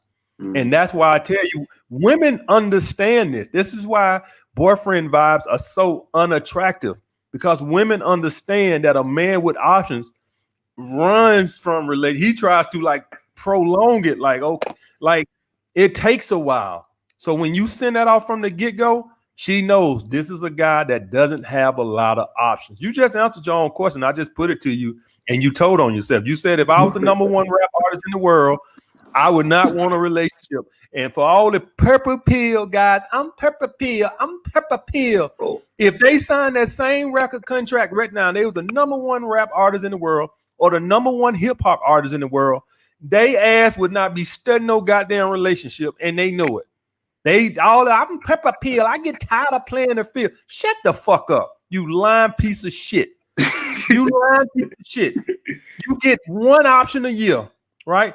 Exactly. Is there some guys who might got a lot of options and they go purple pill? Absolutely, I get it. Some guys do, but for the most part, most guys who are purple pill are in a scarcity mindset. Let's just be real. Avoid. Yeah, I want to be like, if I'm going to be purple pill, I want to be in a purple pill in a mindset of abundance, and not from the scarcity. Right. You want to be in a position where you feel like I met the perfect girl for me, and I'm tired of playing the field. This is probably why Young Jeezy got married. This is probably why Gucci Mane got married. This is probably why The Rock got married. They played the field for a long time, and they finally met a woman that they felt like, this is who I want to be with. She brings what I bring to the table. And that's why they got married. They didn't get married out of scarcity. Right. That's why I was saying about the boyfriend vibes that guys don't understand about why they're so unattractive. That a man with options does not send out boyfriend vibes. He runs from relationship talk. If a woman around me say any words that start with an R, I'm hauling ass, because I don't want to talk about nothing to do with no relationship. Period. So that's why I say that. That's what I say about the boyfriend vibes. Right. Okay. Great. A woman got to damn near corner me, and that's how I value men. Got to get cornered for relationships. Exactly. That's facts, man. Shit, that's facts. One thing that that I took from you that resonated with me the most from watching your videos from about, like, I want to say about 8 months now. You talk about like valuing your time. You know what I'm saying? Because I see on a lot of these other channels, on a lot of these other videos, everybody's saying like, know your worth, which is all good and all. But if you don't value your time, how much is know your worth really gonna benefit you? Right. Well, when you value your time, that makes you take no bullshit off of nobody. When you value your time, as in with a woman or anything, when your time becomes so valuable, how I judge everything with a woman, brother, is when I'm with her, would I enjoy my own company more than I'm enjoying her company? So if I was just in the house by myself, would I have more fun sitting here kicking it by myself, working on something, or maybe watching the Lakers or something on TV, opposed to spending time with her? And if that answer is no, then she has to go. If she doesn't bring some value to my life, which means that I enjoy her company more than spending time alone. How many of you guys out there, you actually have a peace of mind when you by yourself, and then when you invite that crazy bitch over, you just like, oh, hell go to, you see what I'm saying? And this is what I talk about valuing your time, is that this woman actually makes your life worse. She didn't enhance it, so she has to go. That's when I say value your time. I appreciate that. Thank you, AMS. I don't know how much I can repay you for all your services and all these great videos. And see you in the next show. All right, bro. Be good, man. All right. So like what old guy was saying right then about the boyfriend vibes, guys, and why they so unattractive. Y'all guys got to understand that women know men with options, how we act. They just know how. If any woman that's done dated a man that has options, she knows how we act. I mean, we just run from relationships. We don't even want to hear nothing about no relationship talk. Don't even bring the subject up. I don't even want to talk about it. What's up, brother? Yo, what's up, AMS? What's up, you bro? Good? What's up, bro? I'm good. just wanted to ask you real quick. What you might call it? So I'm 30 years old. I'm that stereotype that you typically have. You know, you live with your parents. You know, have an education, whatever, whatever. And recently, I've been thinking about taking time off from my job, as in basically quitting for 1 year and just focusing on like my purpose, which I basically found out at the end of 2020. I really want to be a writer. I want to start a YouTube channel, maybe do like some short films and shit like that. And also as a backup or something that I'll do regardless is go for my CDL. And I have enough bread in the bank that I could basically like I said, I'm living with my parents and shit right now, and I could pay for rent and all that shit for like 1 year. So I'm thinking about quitting my job and going 100% on my purpose. What do you think about that? Well, the thing, when you quit your job, this causes you not to make the right decisions with your purpose. In other words, you don't make long-term decisions, you make short-term decisions, and that could be detrimental to your purpose. So say, for instance, you work your job and then you did your purpose in your spare time. Well, that would allow you, since you got money coming in, that allows you not to do nothing out of desperation, as in you can just let things naturally, organically grow, opposed to somebody who's, I need to make money now. You see what I'm saying? So let's use me for an example. When I started YouTube, I still was training my clients, right? And so by me doing that and not just quitting completely when I started for YouTube, that allowed me to play the long game, which was in the end gonna make me more money, opposed to when I first came to YouTube, I wasn't worried about the money because I had money coming in. So it allowed me not to get on here and do things for money or worry about money. I gave out free content, right, for months, free content. If I needed money, you know what would have happened? I would have came on here, I would have put out 3 videos, and I would have said, hey guys, if y'all guys want some more videos, go to my website and join my membership for $10.99 a month or $9.99 a month. And see, that's not the best strategy, as in to build your platform. The best to build your platform is to give out free content, and then the money will come in the end. So what you doing, I want you to, with your purpose, I don't want you to worry about money right now. You can just worry about building the brand and not worry about doing things that's gonna make money. Because if you quit your job, I know you think, hey, I got X amount of dollars in the bank. But what's gonna happen is when you ain't got money coming in, you'll be surprised at how fast that money goes out when ain't no money coming in. It goes faster than you might think. So you need to keep that revenue stream coming in so you can be patient with your purpose and not quit. What'll happen is you'll be 3 months in, 4 months in, 5 months in, you done drain your money, you're in the middle of your purpose, and now you got to stop this to go out and find another job. What I will say is, if your job is so demanding that you can't work on your purpose, and I tell everybody this, who asks me this, do Uber or Lyft, because they allow you to work on your hours. And understand that it's not about the money. You just need some revenue coming in while you allow your purpose to build. It's not about you gonna go to Uber and make $10,000 a week. It's not about that. It's about Uber will allow you the flexibility in your schedule because they let you set your own hours to work, and therefore you can work that around what's beneficial for your purpose, even though your job might not allow you to do it. So I don't care if you only make $200 a week. I don't care if you make but $150 a week on Uber. That's not the point. The point is you got some income coming in, and therefore you can be patient and let your purpose naturally grow instead of being forced to need to make money in about 3 or 4 or 5 months or whatever that be. So you can just keep doing that. So if I understand that some people want to quit their job because their job is so demanding and demands so many hours that they can't even work on their purpose, right? I get that. And that's why I tell guys that if it was me and I was in that situation, I would do Uber or Lyft because they're more flexible with their time. All right, cool. I totally get what you're saying 100%. You want to have some type of income coming in no matter what. But my thing is, you know, I never went to college, never went to trade school, nothing like that. And this is something that I feel I can go for 100%. Like, I have the self-discipline to wake up, go out and do my own thing every day. I don't need to go to class. I don't need to whatever.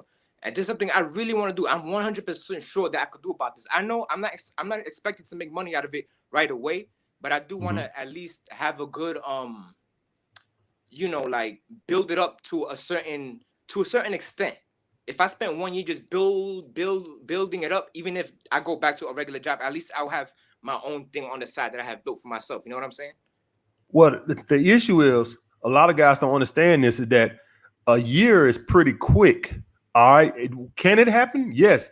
But theoretically, man, to build a business, man, you talking 3 to 5 years on on average. And I'm just thinking off the top of my head, 3 to 5 years on average. I'm being honest with that, right?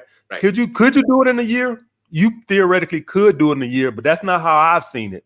To be honest with you, with a business to build it to where you are out of the red and actually turning a profit that you can live off of or somewhat live off of, you probably looking at 3 to 5 years.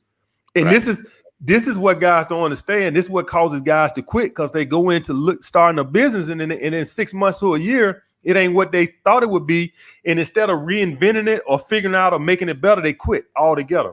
And see, I don't want you to do that. When I came on YouTube, brother, I was prepared because I looked at the dating coaches who was on here before me, and I looked at how long it took them to get X amount of subscribers. And you're talking about guys who had been on here 3-4 years, and they hadn't reached 50,000 subscribers. So when I came on here, I was prepared for the long haul.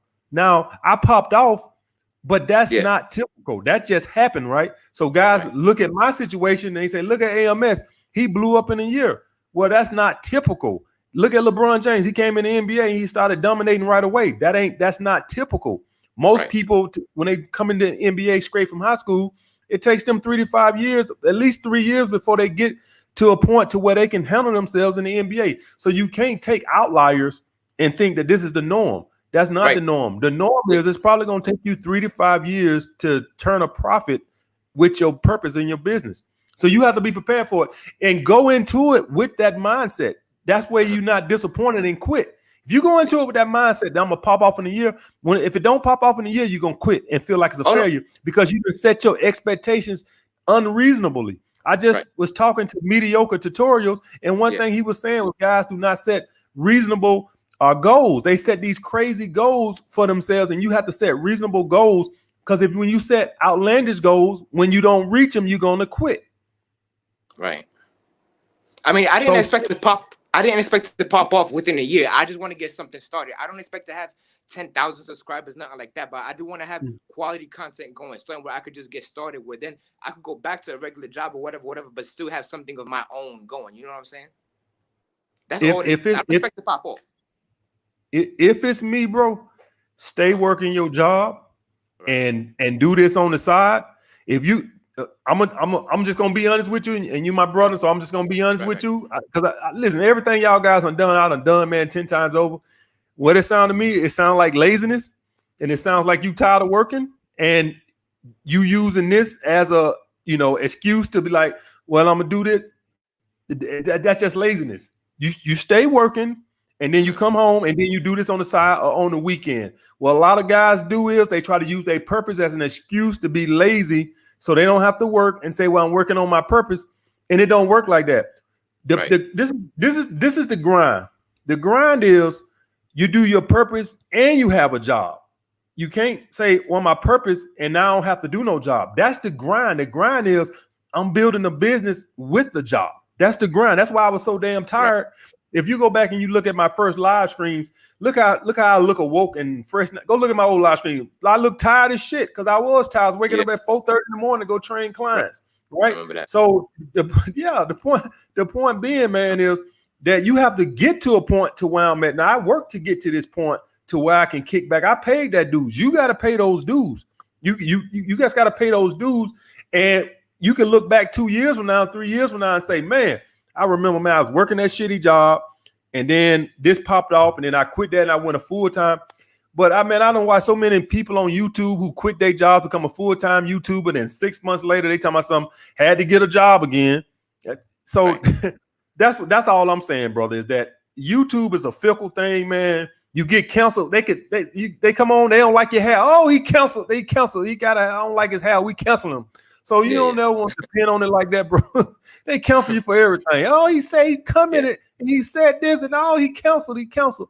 So the point is, bro, you got to put that grind in, keep your day job. If it means that much to you, like I told you earlier, if it means that much to you, do Uber or do Lyft and work those part-time, have some money coming in, and then do YouTube. Sorry, go ahead. Say what, brother? No, I'm sorry, go ahead. And do those so you can have some money coming in. Don't use your purpose as an excuse to be lazy. I get that so much, and I get it. You like, man, I'm gonna do this YouTube and I'm gonna pop, and I ain't gotta work that shitty job no more, man. I'm gonna do it. Don't do that, bro. Don't. I already know I know what the reason is. I know you like, I'm tired of that shitty job. I'm finna become this great YouTuber. What's your YouTube channel, man? Well, it's no. I haven't started it yet. I have a friend who's a director who I worked with him, but I also want to start my own shit so I can have my own brand. So we could do stuff on his channel and as well as my own. But like I said, I don't really expect to pop off or be, like, I just want to have something going for myself. I fully expect to in 1 year, if this don't work, I've had no problem going back to a regular job. I just want to build something for myself. You know what? A better way to look at it is to look at it as a supplemental income, as something that can just add, and that if whatever reason, if it do pop off, fine, and I can live off of it completely. But a better way to look at it is, it's just to supplement my income. So if I can make $1,500 a month off of YouTube, and that's all my bills and expenses or whatever, that's fine. That's how you go. And if it goes to $15,000 a month, fine. But I would not go into it with that mindset. I would go into the mindset of YouTube just gonna be a supplemental income. And if it pops off, fine. But if it's just $1,000 a month or something like that to supplement my income, that's fine too. And the reason I tell you that, brother, because when you go with these crazy goals, don't nothing make a person quit faster than setting unrealistic goals. When I used to train, when I was a trainer and training clients, I used to set realistic goals for them to lose in a week. I want to lose 4-5 pounds a week, and I say, nope, our goal is to lose 1.5 to 2 pounds a week. That's what my goals was, 1.5 to 2 pounds a week. Set realistic goals, because if you come in here and you set 4 pounds and you lose 1.5 pounds, what's going to end up happening is you're going to get frustrated and quit. So you want to set realistic goals that you attain. That way you stick with it long term. I came into it, man, and I had set in my head that in 3 years, I was expecting I'll been happy with 50,000 subs in 3 years. I just was on YouTube three years in November, and I would have been. That's just me looking at what other dating coaches before me had. Corey Wayne was on YouTube like 3 or 4 years, and he had like 40-some thousand subs. And I had set my trajectory out on like that if I got like 40,000 subs in like 3 years, I was gonna be happy. And that's how you have to see. And that way I wasn't gonna be disappointed. Okay.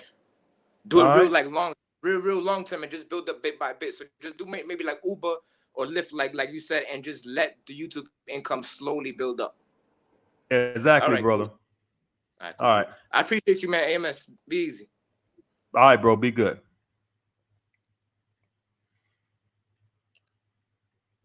For all my purpose guys out there, you must understand that when you set unrealistic goals, you will quit when that don't pop off the way you want it to. Trust me.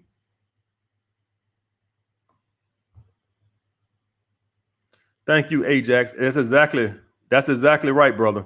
It's gonna take a while. What's up, brother? Turn your volume on, brother.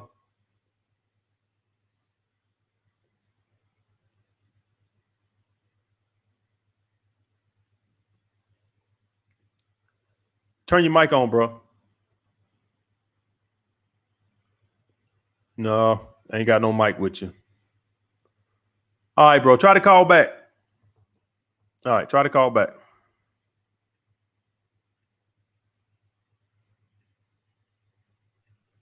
What's up, bro?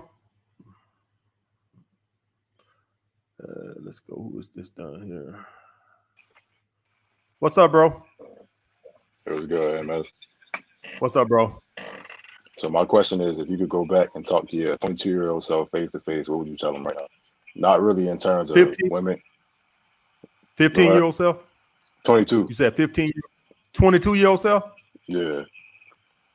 So if I could go back and talk to myself at 22 years old, guys, number one thing I would say, man, is get your ass a skill, or education. But a skill bare minimum. That right there is going to change your life. I didn't get a skill till I was 34 years old when I became a personal trainer, got my trainer certificate.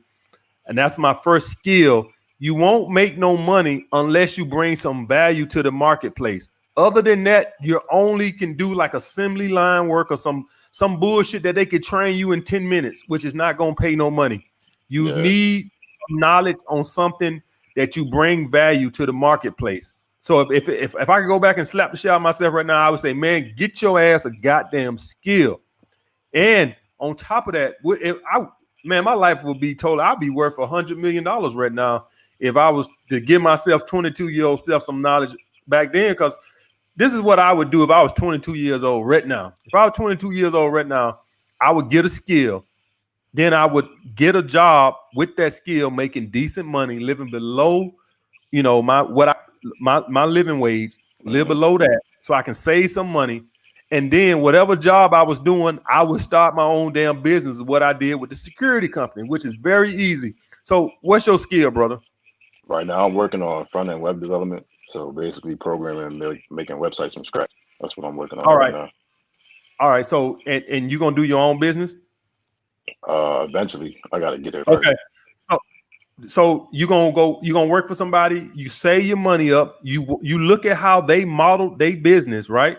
Learn from them, do that for 3 years, right? Save your money up. Then you start your own. And then at that point, it's just a point of you just getting some space on Facebook or Google ads to get your business going. Of course, with word of mouth and all this type of stuff, right?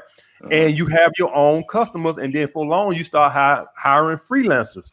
It's just that simple. Like if I was to go back and talk to my 22-year-old self, I would definitely be worth $100 million right now, because that's what I would do. So get your skill, go work for somebody, set out a 3-year plan to work for somebody, save your money, then start your own shit, which is very easy. Keep your living expenses down so you can start your own business. You can't start your own business you living like you fucking the Don of New York City.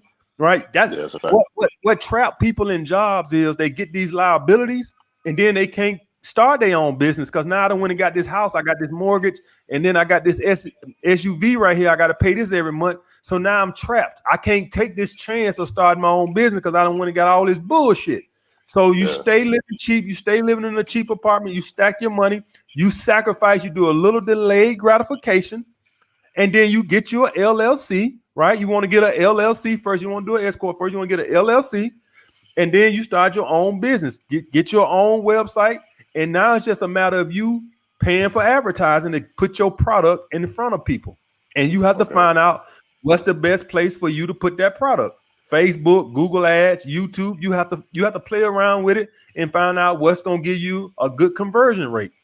And then for long, it becomes so much that now you pay freelancers to come in and do some work. You see what I'm saying? And you only going to pay them, since they freelancers, they basically contractors, and you only going to pay them for the work that they produce. They not employees. This is what I did with my security company. I didn't hire no fucking body. I had contractors. So that's how you do it, brother. If you're 22 years old, that's what I was set out to do right now. Once you got the business going real good, now we can start talking about, your 401k and all this other type of stuff, or real estate. You want to get to that next level of investing. But first, you want to invest into yourself. Yeah, it makes sense. At what point would you know, like, all right, now it's time to start this business? Like, you have a certain amount of money saved up, or is it just based on the experience you got within the job? Well, a good rule of thumb, bro, is you actually want to get business before you quit your job. Yeah, that's a good rule of thumb, right? So when I was a personal trainer, I had customers before I left and got my own, went to the gym and started my own shit. You don't leave a job on a hope and a prayer. Yeah. You have a couple of contracts lined up in place already, what you working with a couple of people that's got money coming in, and then you leave. That's how you do it. So if you're a guy watching this and you're an electrician and you want to start your own electrician business, I would not leave that job until I had some contracts or some business coming already on the side. You just have to check out what the no compete is. Some places you can't no compete certain distances and all this other shit. So you have to check on that and see what the no compete is and all that other shit. But beyond that, you make sure you got businesses lined up before you leave your job. That's how you do it. And I'm just gonna be real with you. I'm just gonna be real with you guys. I'm just gonna be real with you guys. And how it goes. I'm not saying do this. I'm gonna be honest with y'all and how the business goes. So all y'all guys want to know is when people do this, they take business from the person that they working from, and then they take them private. All right, I said it. Don't shoot me. I said it. That's how people do it. All right. So for all you guys that are like like electricians or whatever, you work with somebody, how people do it is they get buddy with somebody that's with this person, and then they work out something to where they take them with them. Like if I'm a lawyer working for a law firm or whatever, you best believe when they leave, they're gonna take a couple of clients with them. That's the way it works, guys. Yeah. Oh, yeah. All right. I ain't saying do that for liability reasons. I'm just letting you know that's if any of y'all guys remember that movie, what his name was, Tom Cruise, where he was trying to get the client to come with him, and the company fired him, and he was trying to get the client to what his name, Cuba Gooding Jr. He was trying to get him to come with him, and the company was trying to get keep his contracts. I can't remember how the movie went or whatever, but that's basically how it goes. And y'all guys know that Cuban Gooding Jr. was working with the company, and he's supposed to have been hands off, but he trying to get them behind their back. So I'm just being honest. That's how it goes. People take their businesses with them, if that makes sense. That makes sense. All right. That's how it works, man. That's how it works. I didn't say do it, but that's how it works. All right, bro. No, I appreciate you, man. All right, bro.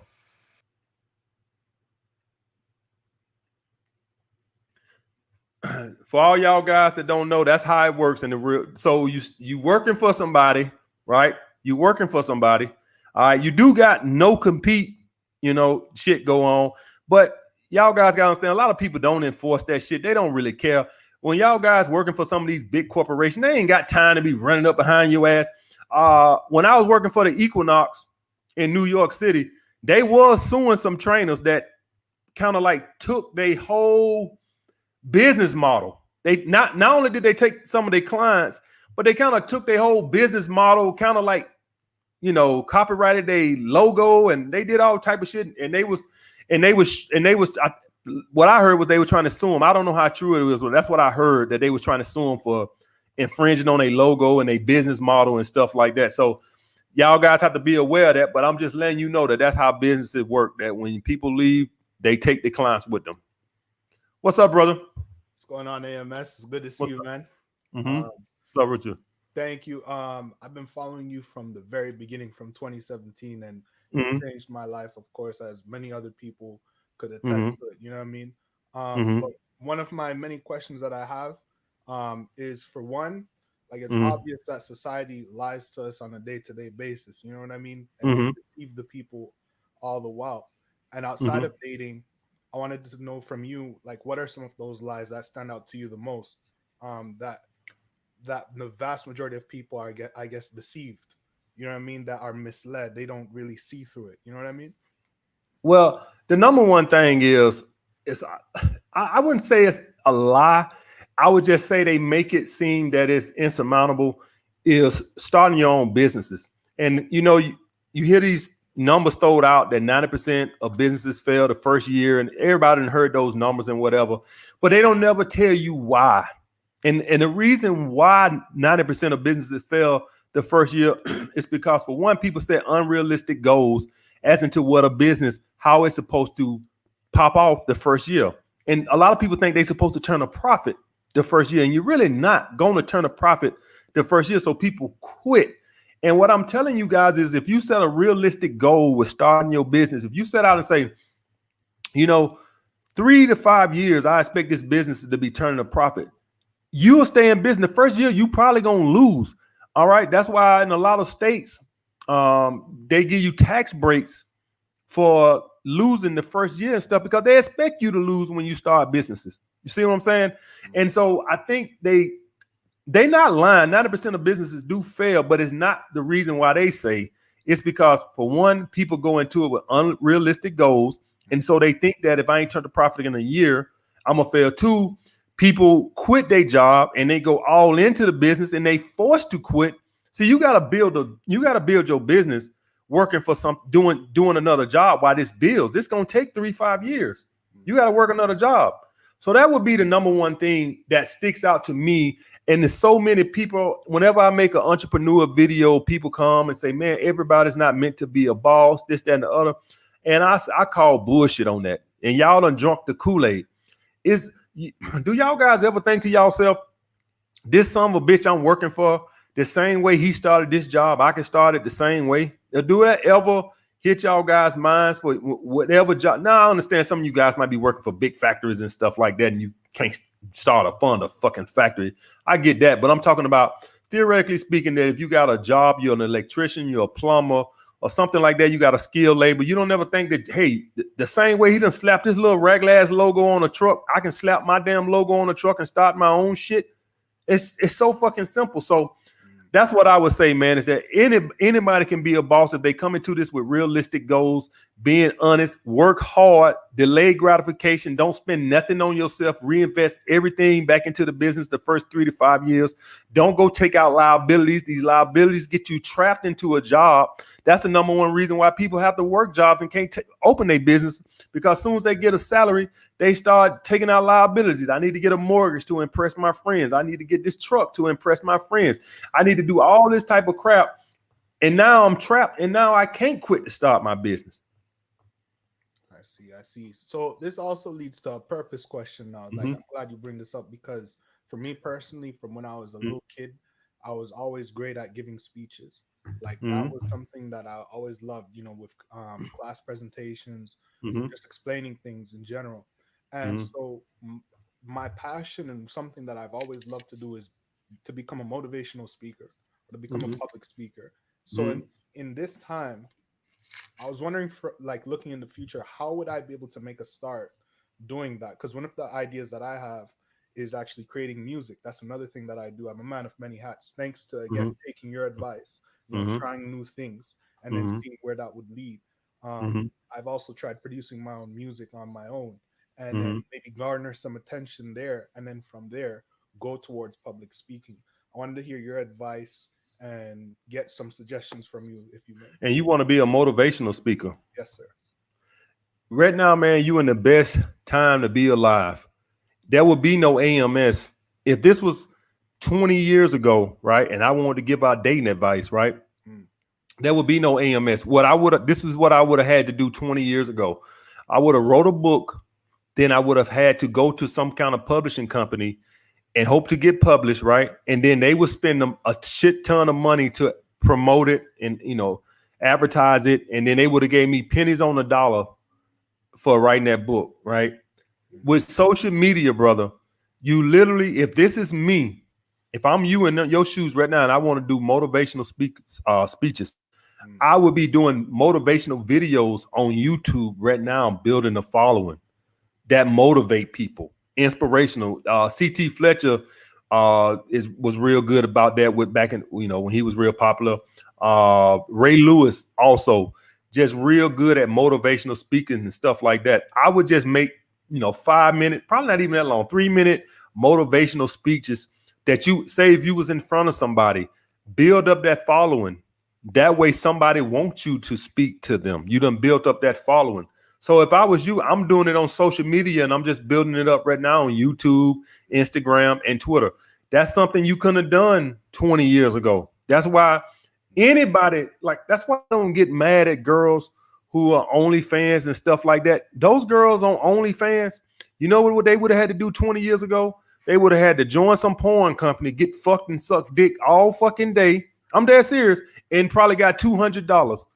Now these girls got their own, thanks to the internet. And I'm not mad at them, because the same thing they're using to make money is the same way I'm making money, right?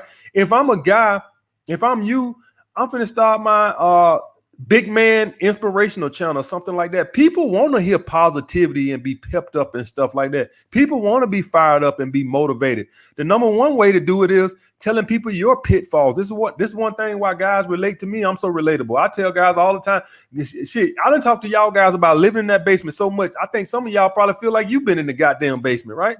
And because in my head, bro, as you say, right. Damn, man. Every time I turn around, AMS talking about that goddamn basement. I be having flashbacks. You see what I'm saying? And so the point being is, when you tell your story, now you can motivate people because they see how far you've come. So that'll be one of the best things. I don't know your life story. I don't know where you come from or whatever, but if you got a hell of a comeback story, then people want to hear it because they like, shit, if he can do it, I can do it. I let guys know all the time. Motherfucker, I was broke as hell till I was 34 years old. And you crying and you 24? Shit, 24, by the time you get my age, if you started right now, by the time you get to 34, you'll be rich if you started right now. So that's how I would do it, brother. Just use this internet and go about putting, don't worry about the money. So people so caught up in all the money. Everybody want to make money. The money will be there. Don't worry about it. Your videos are going to get 12 views at first. That's just the way it is until things catch on. You have to think about the long term and don't quit, because you put a video up tomorrow on YouTube, it's going to get 3 views. And then you have to look at it and say, well, let's say 6 months from now, you still haven't got any kind of traction. I'm not saying you're supposed to have 100,000 subs in 6 months, but if you ain't getting no type of traction, then you got to look at the product and say the product probably sucks, right? That's what a lot of people don't do. They don't look at if nothing is happening. If 6 months, I see people on YouTube, been on YouTube 3 years, and they get 57 views. And I'm thinking to myself, they ain't never thought to look at the product and say, this shit sucks. That's why nobody likes it. It's not the algorithm, it's me. I suck. I need to change the model, the business model or something. So that's how you look at it. Don't just look at it and say, oh, I'm so great. Well, what the views say? Well, the views say you suck. Well, you suck.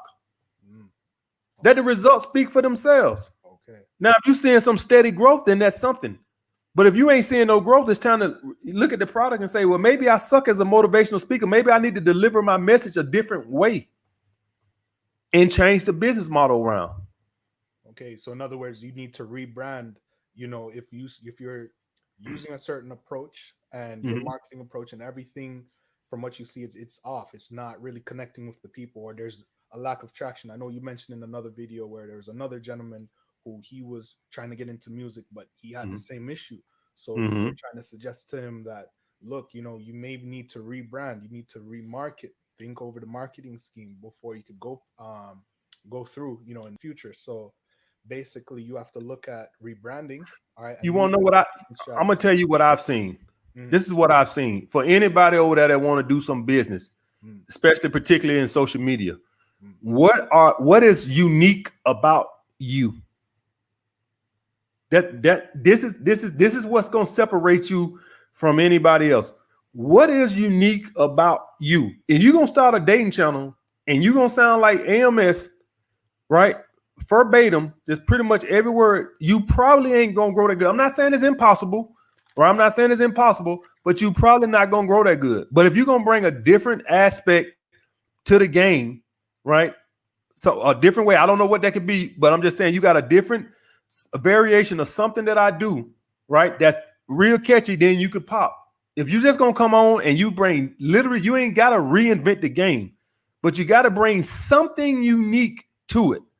Your delivery, something. You gotta bring a different something. So if you do these motivational speeches and you sound just like Tony Robbins, it's a good chance you're not gonna blow up. If you're gonna become a financial guy and you're gonna sound exactly like Dave Ramsey, it's a good chance you're never gonna take off. You have to be your own authentic self and bring something. You ain't got to reinvent the financial world, but you have to bring something unique to you that's different. Dave Ramsey has his 7 baby steps. You see what I'm saying? Everybody that you know who's big, they got something that's definitely identifiable to them. And what's going to be identifiable to you? Tony Robbins has a lot of little quotes and sayings and stuff. That's why he's Tony Robbins. So if you're going to be a motivational speaker, what are you going to bring that's unique to you?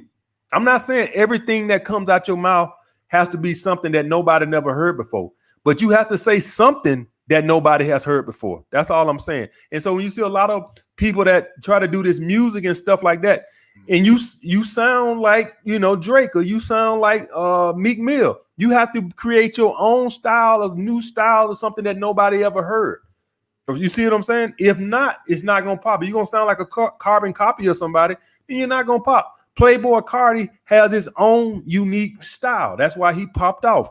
Drake is what he said. Drake on the song Drake featuring Drake.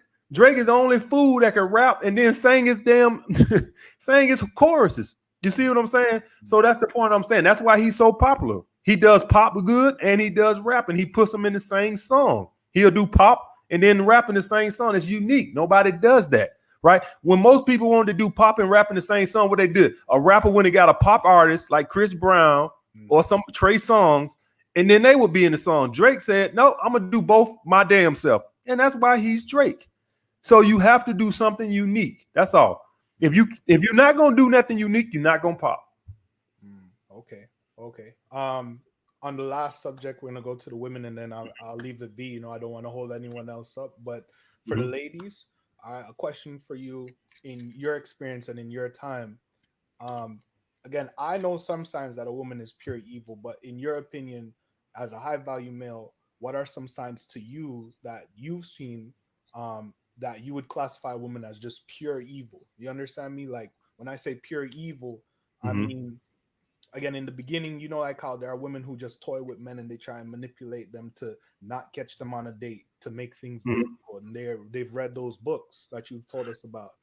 I would say a woman that's pure evil is a woman that has no attraction to a dude, and she's fucking with him just out of the aspect of fucking him off. So say, for instance, you meet a woman, she really doesn't like you. She's going to lead you on to think that you actually have a chance just to ghost you. If you get that, that's what I would call an evil woman. She had no attraction to you in the beginning, from the get-go. And a lot of guys don't understand that you run across these women that do that. And then you have some that'll even go as evil to show crazy high interest to you, purposely show you crazy high interest, make you think like, man, this girl really loves me. And the whole time she already knows she's going to ghost you or pull away slowly. And she had no intentions of doing nothing with you. The whole point of she just one of these evil women that lead men on and then toss them to the side of the road. That's what I would call an evil woman from that perspective. As far as dating a woman and stuff like that, when you break up with her and stuff like that, being vindictive and evil and trying to cost you your job or something like that, or trying to say you raped her or telling people you hit her or something like that, past the breakup, now that y'all broken up or whatever, she's trying to tarnish your name around town or something like that. And you have those women out there that's evil like that, don't want you to see your kids or trying to put you on like crazy child support, even though you take care of your kids and stuff like that. But she just want to be evil.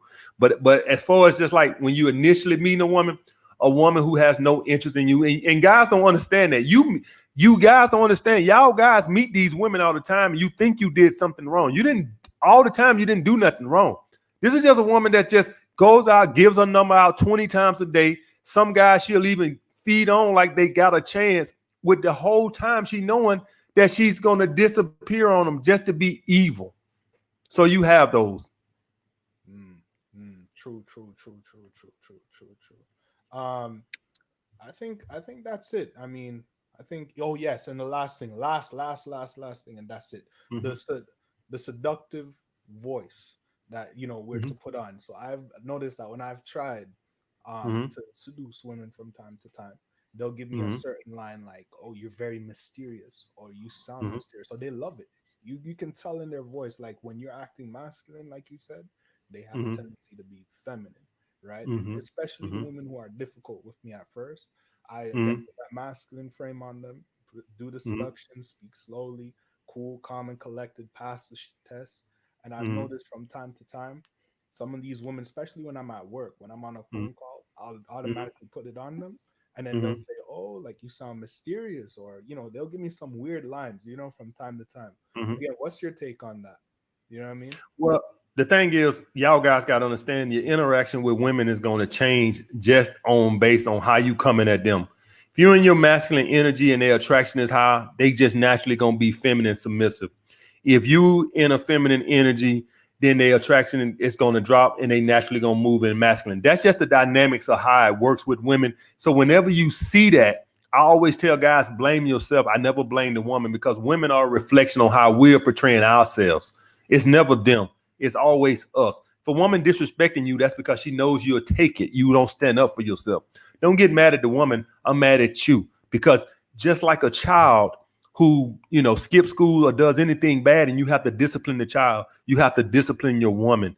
And that way she knows to respect you. I never blame the woman for nothing. Whenever you see a bad little kid spazzing out in the mall or anything like that, I never blame the kid. The parents haven't trained that kid to act properly. They don't punish them. You see what I'm saying?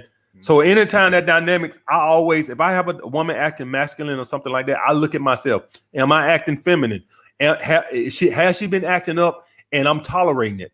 So it's always you. It's never the woman. It's always you. Women will act right if you make them act right. And you make them act right by retracting your time. You see what I'm saying? Okay. By retracting your time. You don't make them act right by arguing with them, or you're going to teach her, you're going to talk to her. You don't make a woman act right like that. You pull your time back and she get less of your time. And if she values your time, she will start acting correctly. Got it. AMS, respect due, you know what I mean? I Thank you, bro. Through a flake. It was through a girl who flaked on me years ago. And literally that flake is how I went on YouTube and I was like, okay, how do I respond to a girl who flaked? And I respond the wrong way on that one, through learning your way to not go out and cuss them out or anything like that. It was through that's how I found your channel. And then from then went on the Patreon. And to anyone who's watching, I was going to be seeing this in the future, go and subscribe to the Patreon. It's worth it. It's worth every penny. I'll give you that. You know what I mean? And I've been on it for like God knows how long. And I respect that. And I appreciate everything you do for all of us. All right. Thank you, brother. Be good, man. Respect you. For all you guys that don't know, a woman acts the way if you treat a woman, if you discipline a woman, she will act right. What's up, brother? What's going on, brother? All right. So I got a couple little questions. So I want to backtrack real quick on leaps of faith. So by what you're talking about, it seemed like it's like overrated to the point where we need to ease our way into our purpose or starting a business rather than jumping off and quitting a job and putting yourself in a dumb situation. But like, yeah, I just want to make sure that's clear real quick, Yeah, that's exactly right. You keep working your job until your business is actually providing an income that you can live off of. I don't give a damn how long that is. I don't do no a leap of faith or shit. You're gonna be a leap of homeless. Is what you're gonna be. And so the thing is, the reason why guys want to take this quote unquote leap of faith is it's a leap of laziness, is what it is. And what guys they be working a shitty job, and them finding their purpose gives them a reason to take a leap of faith. And to me, it's a leap of bullshit. You gotta grind. You do your purpose and you do your job. And then when your purpose or your business is making income, then you take a leap of faith, because you got to understand that even when your business is making a profit, it's still a leap of faith, because now you're relying on yourself. You don't have your job that's going to give you that guaranteed income. Now it's all on you. You just got rid of your fucking safety net. You see what I'm saying? When you go to work every week, you depending on your job to come give you a check as long as you giving them work. When you do your own, all that falls on you. You don't have that safety net no more. You don't have that guaranteed check coming in. So that's the leap of faith. Even if the business is providing enough income that you can live off of right now, you understand that when you do a business, you can lose a couple of contracts, and there you go. Things are changed just that quick. So it's still a leap of faith. All right. And then for the last question I got, so I'm kind of similar to you when you explain, like, you don't really hang out with a bunch of people like that. You don't do all the extra. You got your select homeboys, and other than that, it's cool. You just to yourself. But let me speak on that. The reason that is just because I always enjoy spending my time with females. I never been the type of dude to hang around dudes like that. I always had friends, but I would see them. I would see them around seeing my women. That's put it like that. I never valued spending a whole bunch of time with dudes. I just never did. I would see them periodically, but that was not how I moved. I always like to spend my time with women. That's just been me. Ain't no big thing. I know good dudes and stuff like that. It's just that I always had a lot of women and stuff, so I always made time to see them. Okay. Well, like with your time yourself, like I'm trying to figure out, like, how do you like find that fine line of not leading yourself to self-destruction rather than success? That's what I'm trying to figure out. So you mean self-destruction as in doing bad things and stuff like that? Nah, because like I mean I'm good in life, everything. I mean like not being too much to yourself rather than being, too open. Just finding that fine line. That's it. Well, the thing is with me, bro, is I always kind of been social. I just am social with women. I never been antisocial or nothing like that. I don't want to put that out there. Like I'm just sitting in the house, standing in the corner, looking crazy. I never been like that.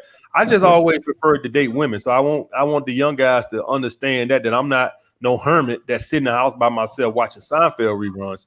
I just prefer to spend my time with women. So yeah, guys, you guys gotta socialize or you will become depressed. If you don't socialize, guys, you will become depressed. I promise you, because we are social creatures. You can't be off to yourself like some damn crazy man living in a nut house. You got to socialize with people and stuff like that. They got all these studies of these guys who in jail go to solitary confinement and stuff like this, and they start losing their fucking mind because you got to socialize. So you got to socialize. I want to put that out there that socializing is very important, guys. Unless you just want to be a depressed motherfucker, but you have to socialize. All right, that's it. Hey, I appreciate you, brother. All right, brother. Be good, man.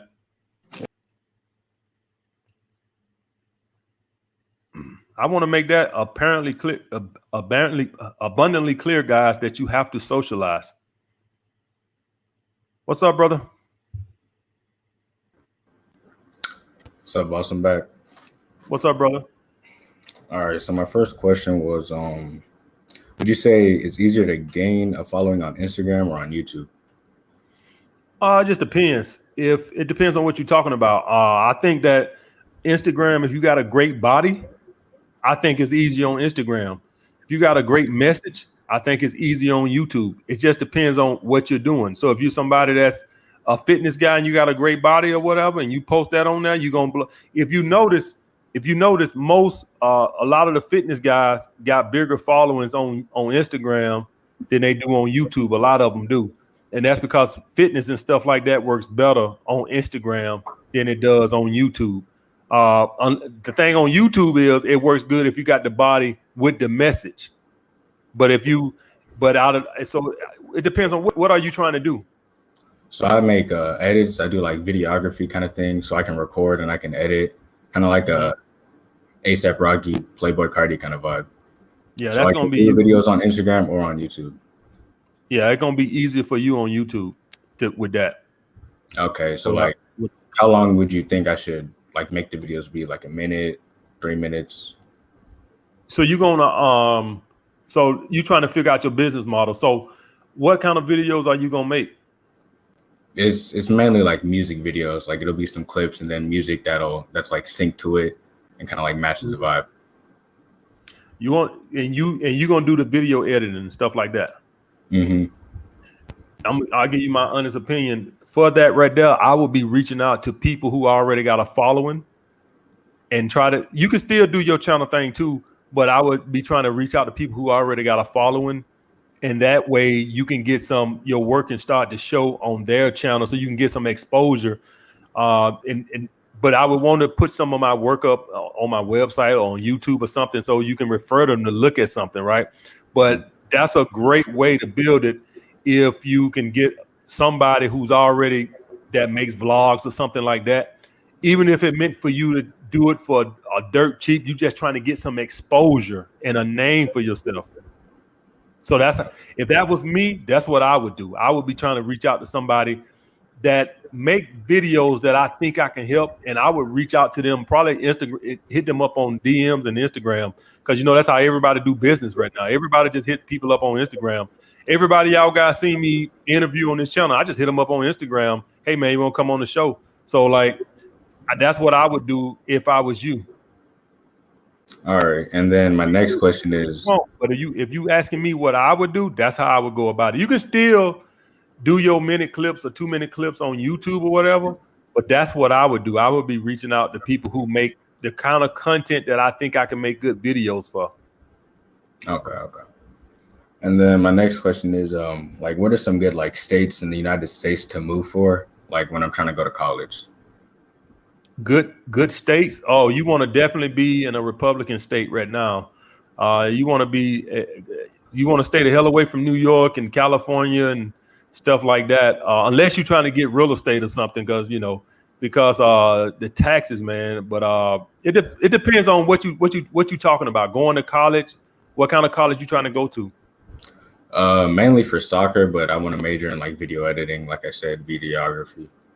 See, over here, man, still some of these blue states are still like not all the way open back up and stuff like that. So if you're talking about right now, you definitely would want to be in a red state that's already back open. I don't know how. I don't think California. I think California is starting to open up now, though. But if it's me, I want to move somewhere cheap and the weather is good. So if it's me and I'm you, I'm probably gonna push at Florida, and people gonna say, well, Florida's not cheap, but Florida doesn't pay no state taxes.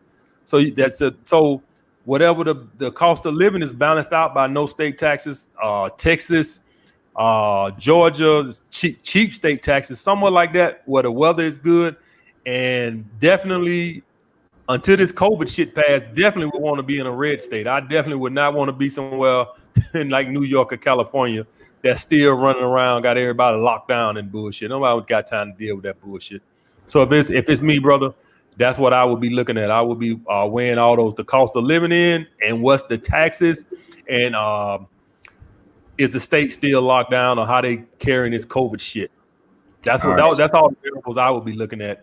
So if you just asking me flat out, I'll probably be looking at Texas or Florida or Georgia, somewhere along in there. That's if it was me. Nevada, like Nevada or something like that. Okay, so like, what about in 2 years? Because I'm a junior in high school right now. 2 years, then COVID won't be a part of the equation. But I definitely would be looking at the cost of living and what the tax situation is. I don't know if you'll be paying taxes. You'll be a student, right? Yeah. Yeah. If I was you, probably Georgia, Texas, or Florida. That's probably what I would do. All right. Then my next question is, as a leader, is it better to be loved or feared? Is it better to be who? Loved or feared? As a leader. That guy, what's his name was on that movie, The Bronx Tale? He said, I prefer both, but if I had to pick one, I prefer feared. And I probably would go with feared too, brother. I probably would go with feared. If I had to pick, obviously I would. Now, you came up with a funny one. You asked me love or fear and not respected or feared. And see, if it was respected or feared, I would say respected. But because feared can get your ass killed. When people fear you, they'll scream your ass up. But over love, between love and fear, I would pick fear, because at least that means less people would try you. When you love, people would take your kindness for weakness and still love you. I would rather be feared. That's a tough one though. You kind of threw me off. I wish you would have said respected or feared, but I just said feared because it was some like old timey quote, and it was like when kings and like monarchs, like you want to be like the king everybody fears or loves. But yeah, respected definitely would be better. Right. But if I had to choose between love or feared, I would go with feared. Definitely would go with love. I think being feared would keep you alive longer than being loved. That's what I think. Because you got to understand, you're gonna have a subsection of people that love you, but then you're gonna have a lot of people over here that want to take your spot. And that fear would keep a lot of people from testing you, if that makes sense, right? That fear would keep them at bay, because you gonna always have this subsection of people that want to replace you, and you have these people over here that love you, but you need that fear. But fear can get you killed too, because history has taught us that people who were feared, they get sprung up too, like some of these dictators in past times and stuff. So it's a little tricky situation there. But if it was me, I would definitely probably choose fear. But that's a good question, brother. And then for my last one, I got a scenario. So there's this girl like I knew since like 9th grade, but it was just like first name basis kind of thing. And then this year I asked her out, blase, like we should catch up kind of thing. And picked her up. We went to go get ice cream, and like on the whole ride, like she was just like quiet, right? Like unless I said something, like asked her a question, she wasn't gonna say anything. Like I even let like silence kind of like I let the silence hang sometimes, you know, like I'm not gonna be a dancing monkey, right? But by the end of the night, I was literally like sucking on her titties. So was that like me raising her interest? Is she just like shy, can't hold a conversation? What was that? It could have been either one, brother. It could have been a little subconscious shit test, and you passed it by not fumbling over yourself. The worst thing you can do when a woman get that quiet is just start throwing out conversation, like trying hard to build a conversation and stuff. Is confident men, when a woman go quiet like that, they play their role and they just chill and they let the woman come to them. A non-confident guy starts saying, hey man, I'm losing attraction, I need to make a laugh or something like that. So you show confidence by not fumbling over yourself, trying too hard. And that could have been, but there's a lot of stuff that played there. Maybe she was just quiet. Maybe her attraction is so high in you that she was intimidated. You never quite really would know unless you know. You really can't know unless you was in her head. But if you ask me, out of those, which one I think probably was the most, I probably just think that you not fumbling and playing it cool raised her attraction. Okay. And she could, brother. Well, guys got to understand, some women just are not talkative.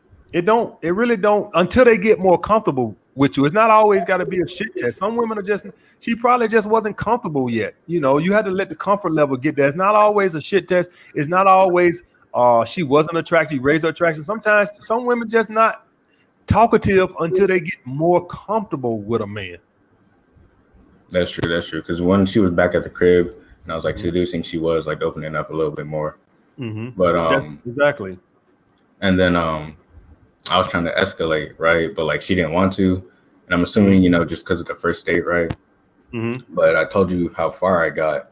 And so like from there, you would just like wait 7 to 10 days and then ask her out, or like if she asked me out or if she hits me up before then, would you set a date then?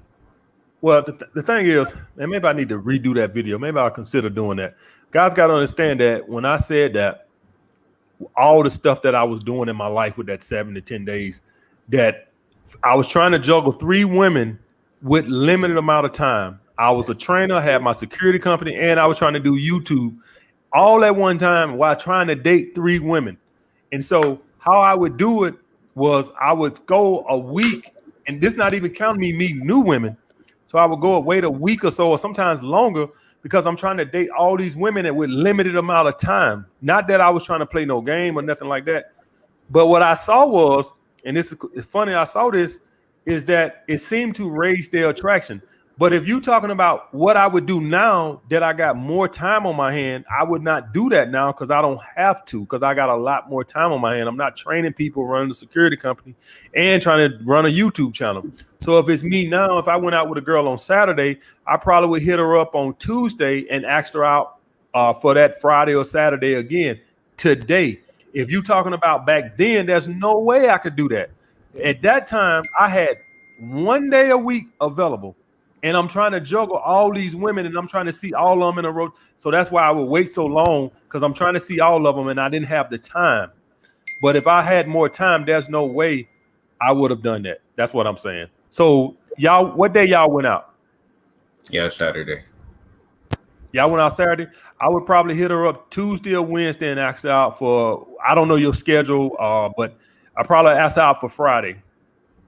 Okay, and then would you just do that because of like how far I got? Like you could tell her interest is high, or would you like usually do that just with women with moderate interest? Well, my thing is, I always just think every woman want me like that. So that's my ego like that. I always think that every woman, I can't remember. I'm going to be honest with you, and this ain't me bragging. I don't remember the last time I went on a date with a woman that I didn't think she had high interest. And I'll be the first one to tell you guys, that's part of when you become high value and you have and you make some bread and stuff like that. You got to understand that it's going to make you look more attractive. I'm just going to be honest with you. I'm just being honest with you guys. You dressing nice, you drive a super nice car, you smelling good, you looking good. You're going to see a different reaction in women as long as you're confident and not corny. Let's just be honest with that, right? So let me, and I put it to you in this perspective. Let's hypothetically say you dated this woman and you took her out. You dressed nice, you're confident, and you drove a Rolls Royce, and you rocking a Patek watch on the date. And don't you think she probably gonna show a high interest or something? As long as you in a confident manner.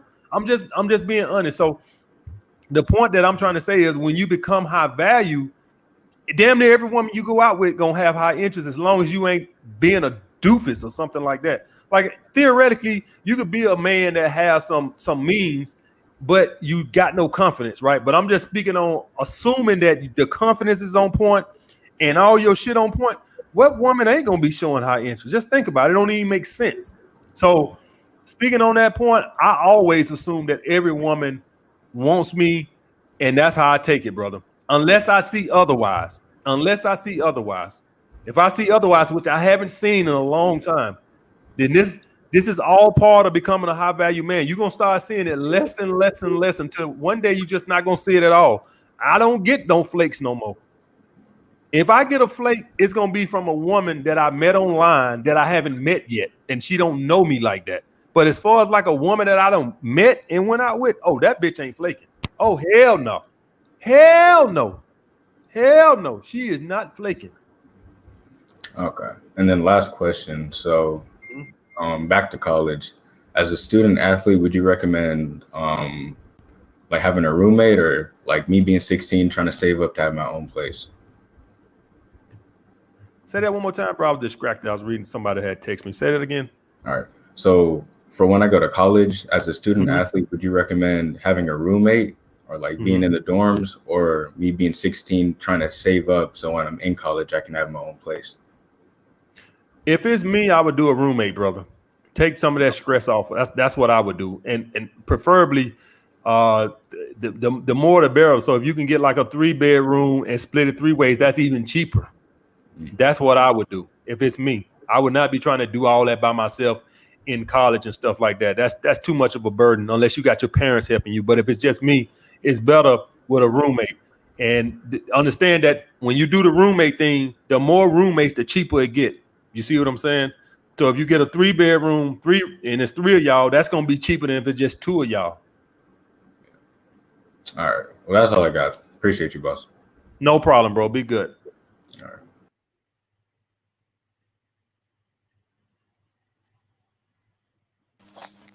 What's up, bro? Yo, what's up, AMS? What's up, brother? Bro, I got a situation. I'm from Europe, so my English is not that good, but I got a situation. So I gotta, when I go out, I get choosing signals, right? So the situation is like, how do I know? Like, for example, I'm a bouncer, bro. And then I get a lot of choosing signals. And what's the word for it?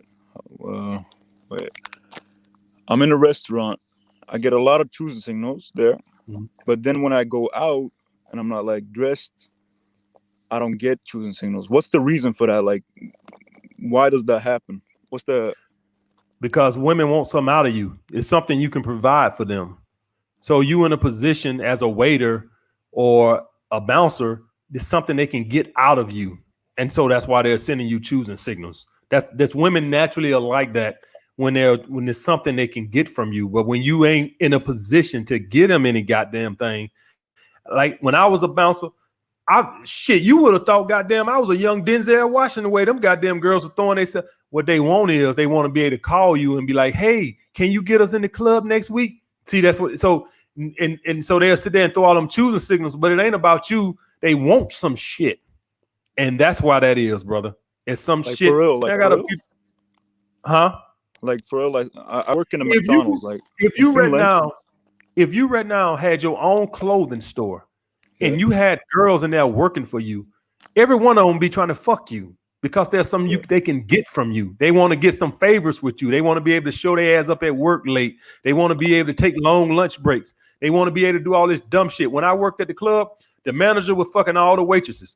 And the reason he was able to fuck them, because they want some special privileges. They want to be able to show their ass up, work late, leave early, do all this goofy shit. So when you're in a position you can give a woman something, they're going to send you choosing signals. All right. So let's say, like, let me tell the situation a little better. So I'm in a McDonald's, right? In Finland, there's a law that requires like security officers in like restaurants and shit. So the situation is like, my question was like, depending on my style, let's forget the bouncer thing, but depending on the style, for example, if I dress, let's just say a little bit more gangster or a little bit more fashionable, the choosing signals like go from here to here, depending on the outfits. What does that mean? What's going on? Well, that's just depending on, you know, the type of women. Also, that's all in style and how you carry yourself. Is the clothes giving you confidence and you carrying yourself different? Because sometimes, you know, the way you clothes and stuff make you feel better about yourself, and you just, you know, you act different because you're more confident in how you feel and stuff like that. Like right now, if I put you a well-cut, a money suit on, you probably gonna carry yourself different than you would in that t-shirt right there. You probably gonna, man, you walk around with your chest poked up. So clothes and how you feel about yourself directly correlate with your confidence level and stuff like that. That's why image consultants and stuff like that are so important, because it directly affects the way you feel and the way you feel about your confidence in yourself. So the clothes just probably cause you to have more confidence and stuff like that. Also, we can go into, you know, fashion and stuff like that. Maybe I can't see what you had on, but maybe one fashion looked better than the other. And so you got to look at stuff like that. What's getting a response? You got to look, hey, when I wear this, man, I get all these choosing signals. And when I wear this, I don't get shit. Well, guess what? I'm going to wear this shit over here then. That's how you have to look at it. Women set the rule for what's attractive. That's the way it works. Yeah, and then the second question is like, how do you, because I'm young right now, I'll be like looking for bitches and shit. So how do you stop yourself from seeking validation from women? How do you do that? You got to get the validation from yourself. How do you got to validate yourself, as in your purpose and stuff like that. What women, so the thing is, when you want the validation from women, is because you don't have confidence in you. So you want women to give you the confidence. But the confidence got to come from the way you feel about yourself. So if you lacking that confidence, where you only feel good when women are giving, and that's a good point you brought it up, because that's kind of where I'm getting from, because your whole thing been about the validation and choosing signals and the way they correlate in the way how you feel about yourself and stuff like that. So you got to get it to where you look in the mirror and feel good about yourself.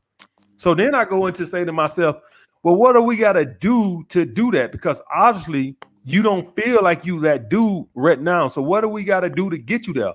Are you working on your body? Are you working on your fashion? Or are we just going to sit around and cry and complain about female hypergamy and they don't like me and I can't get nobody? Yeah, that's right. Or are we going to start hitting the gym and improve that? All right, okay.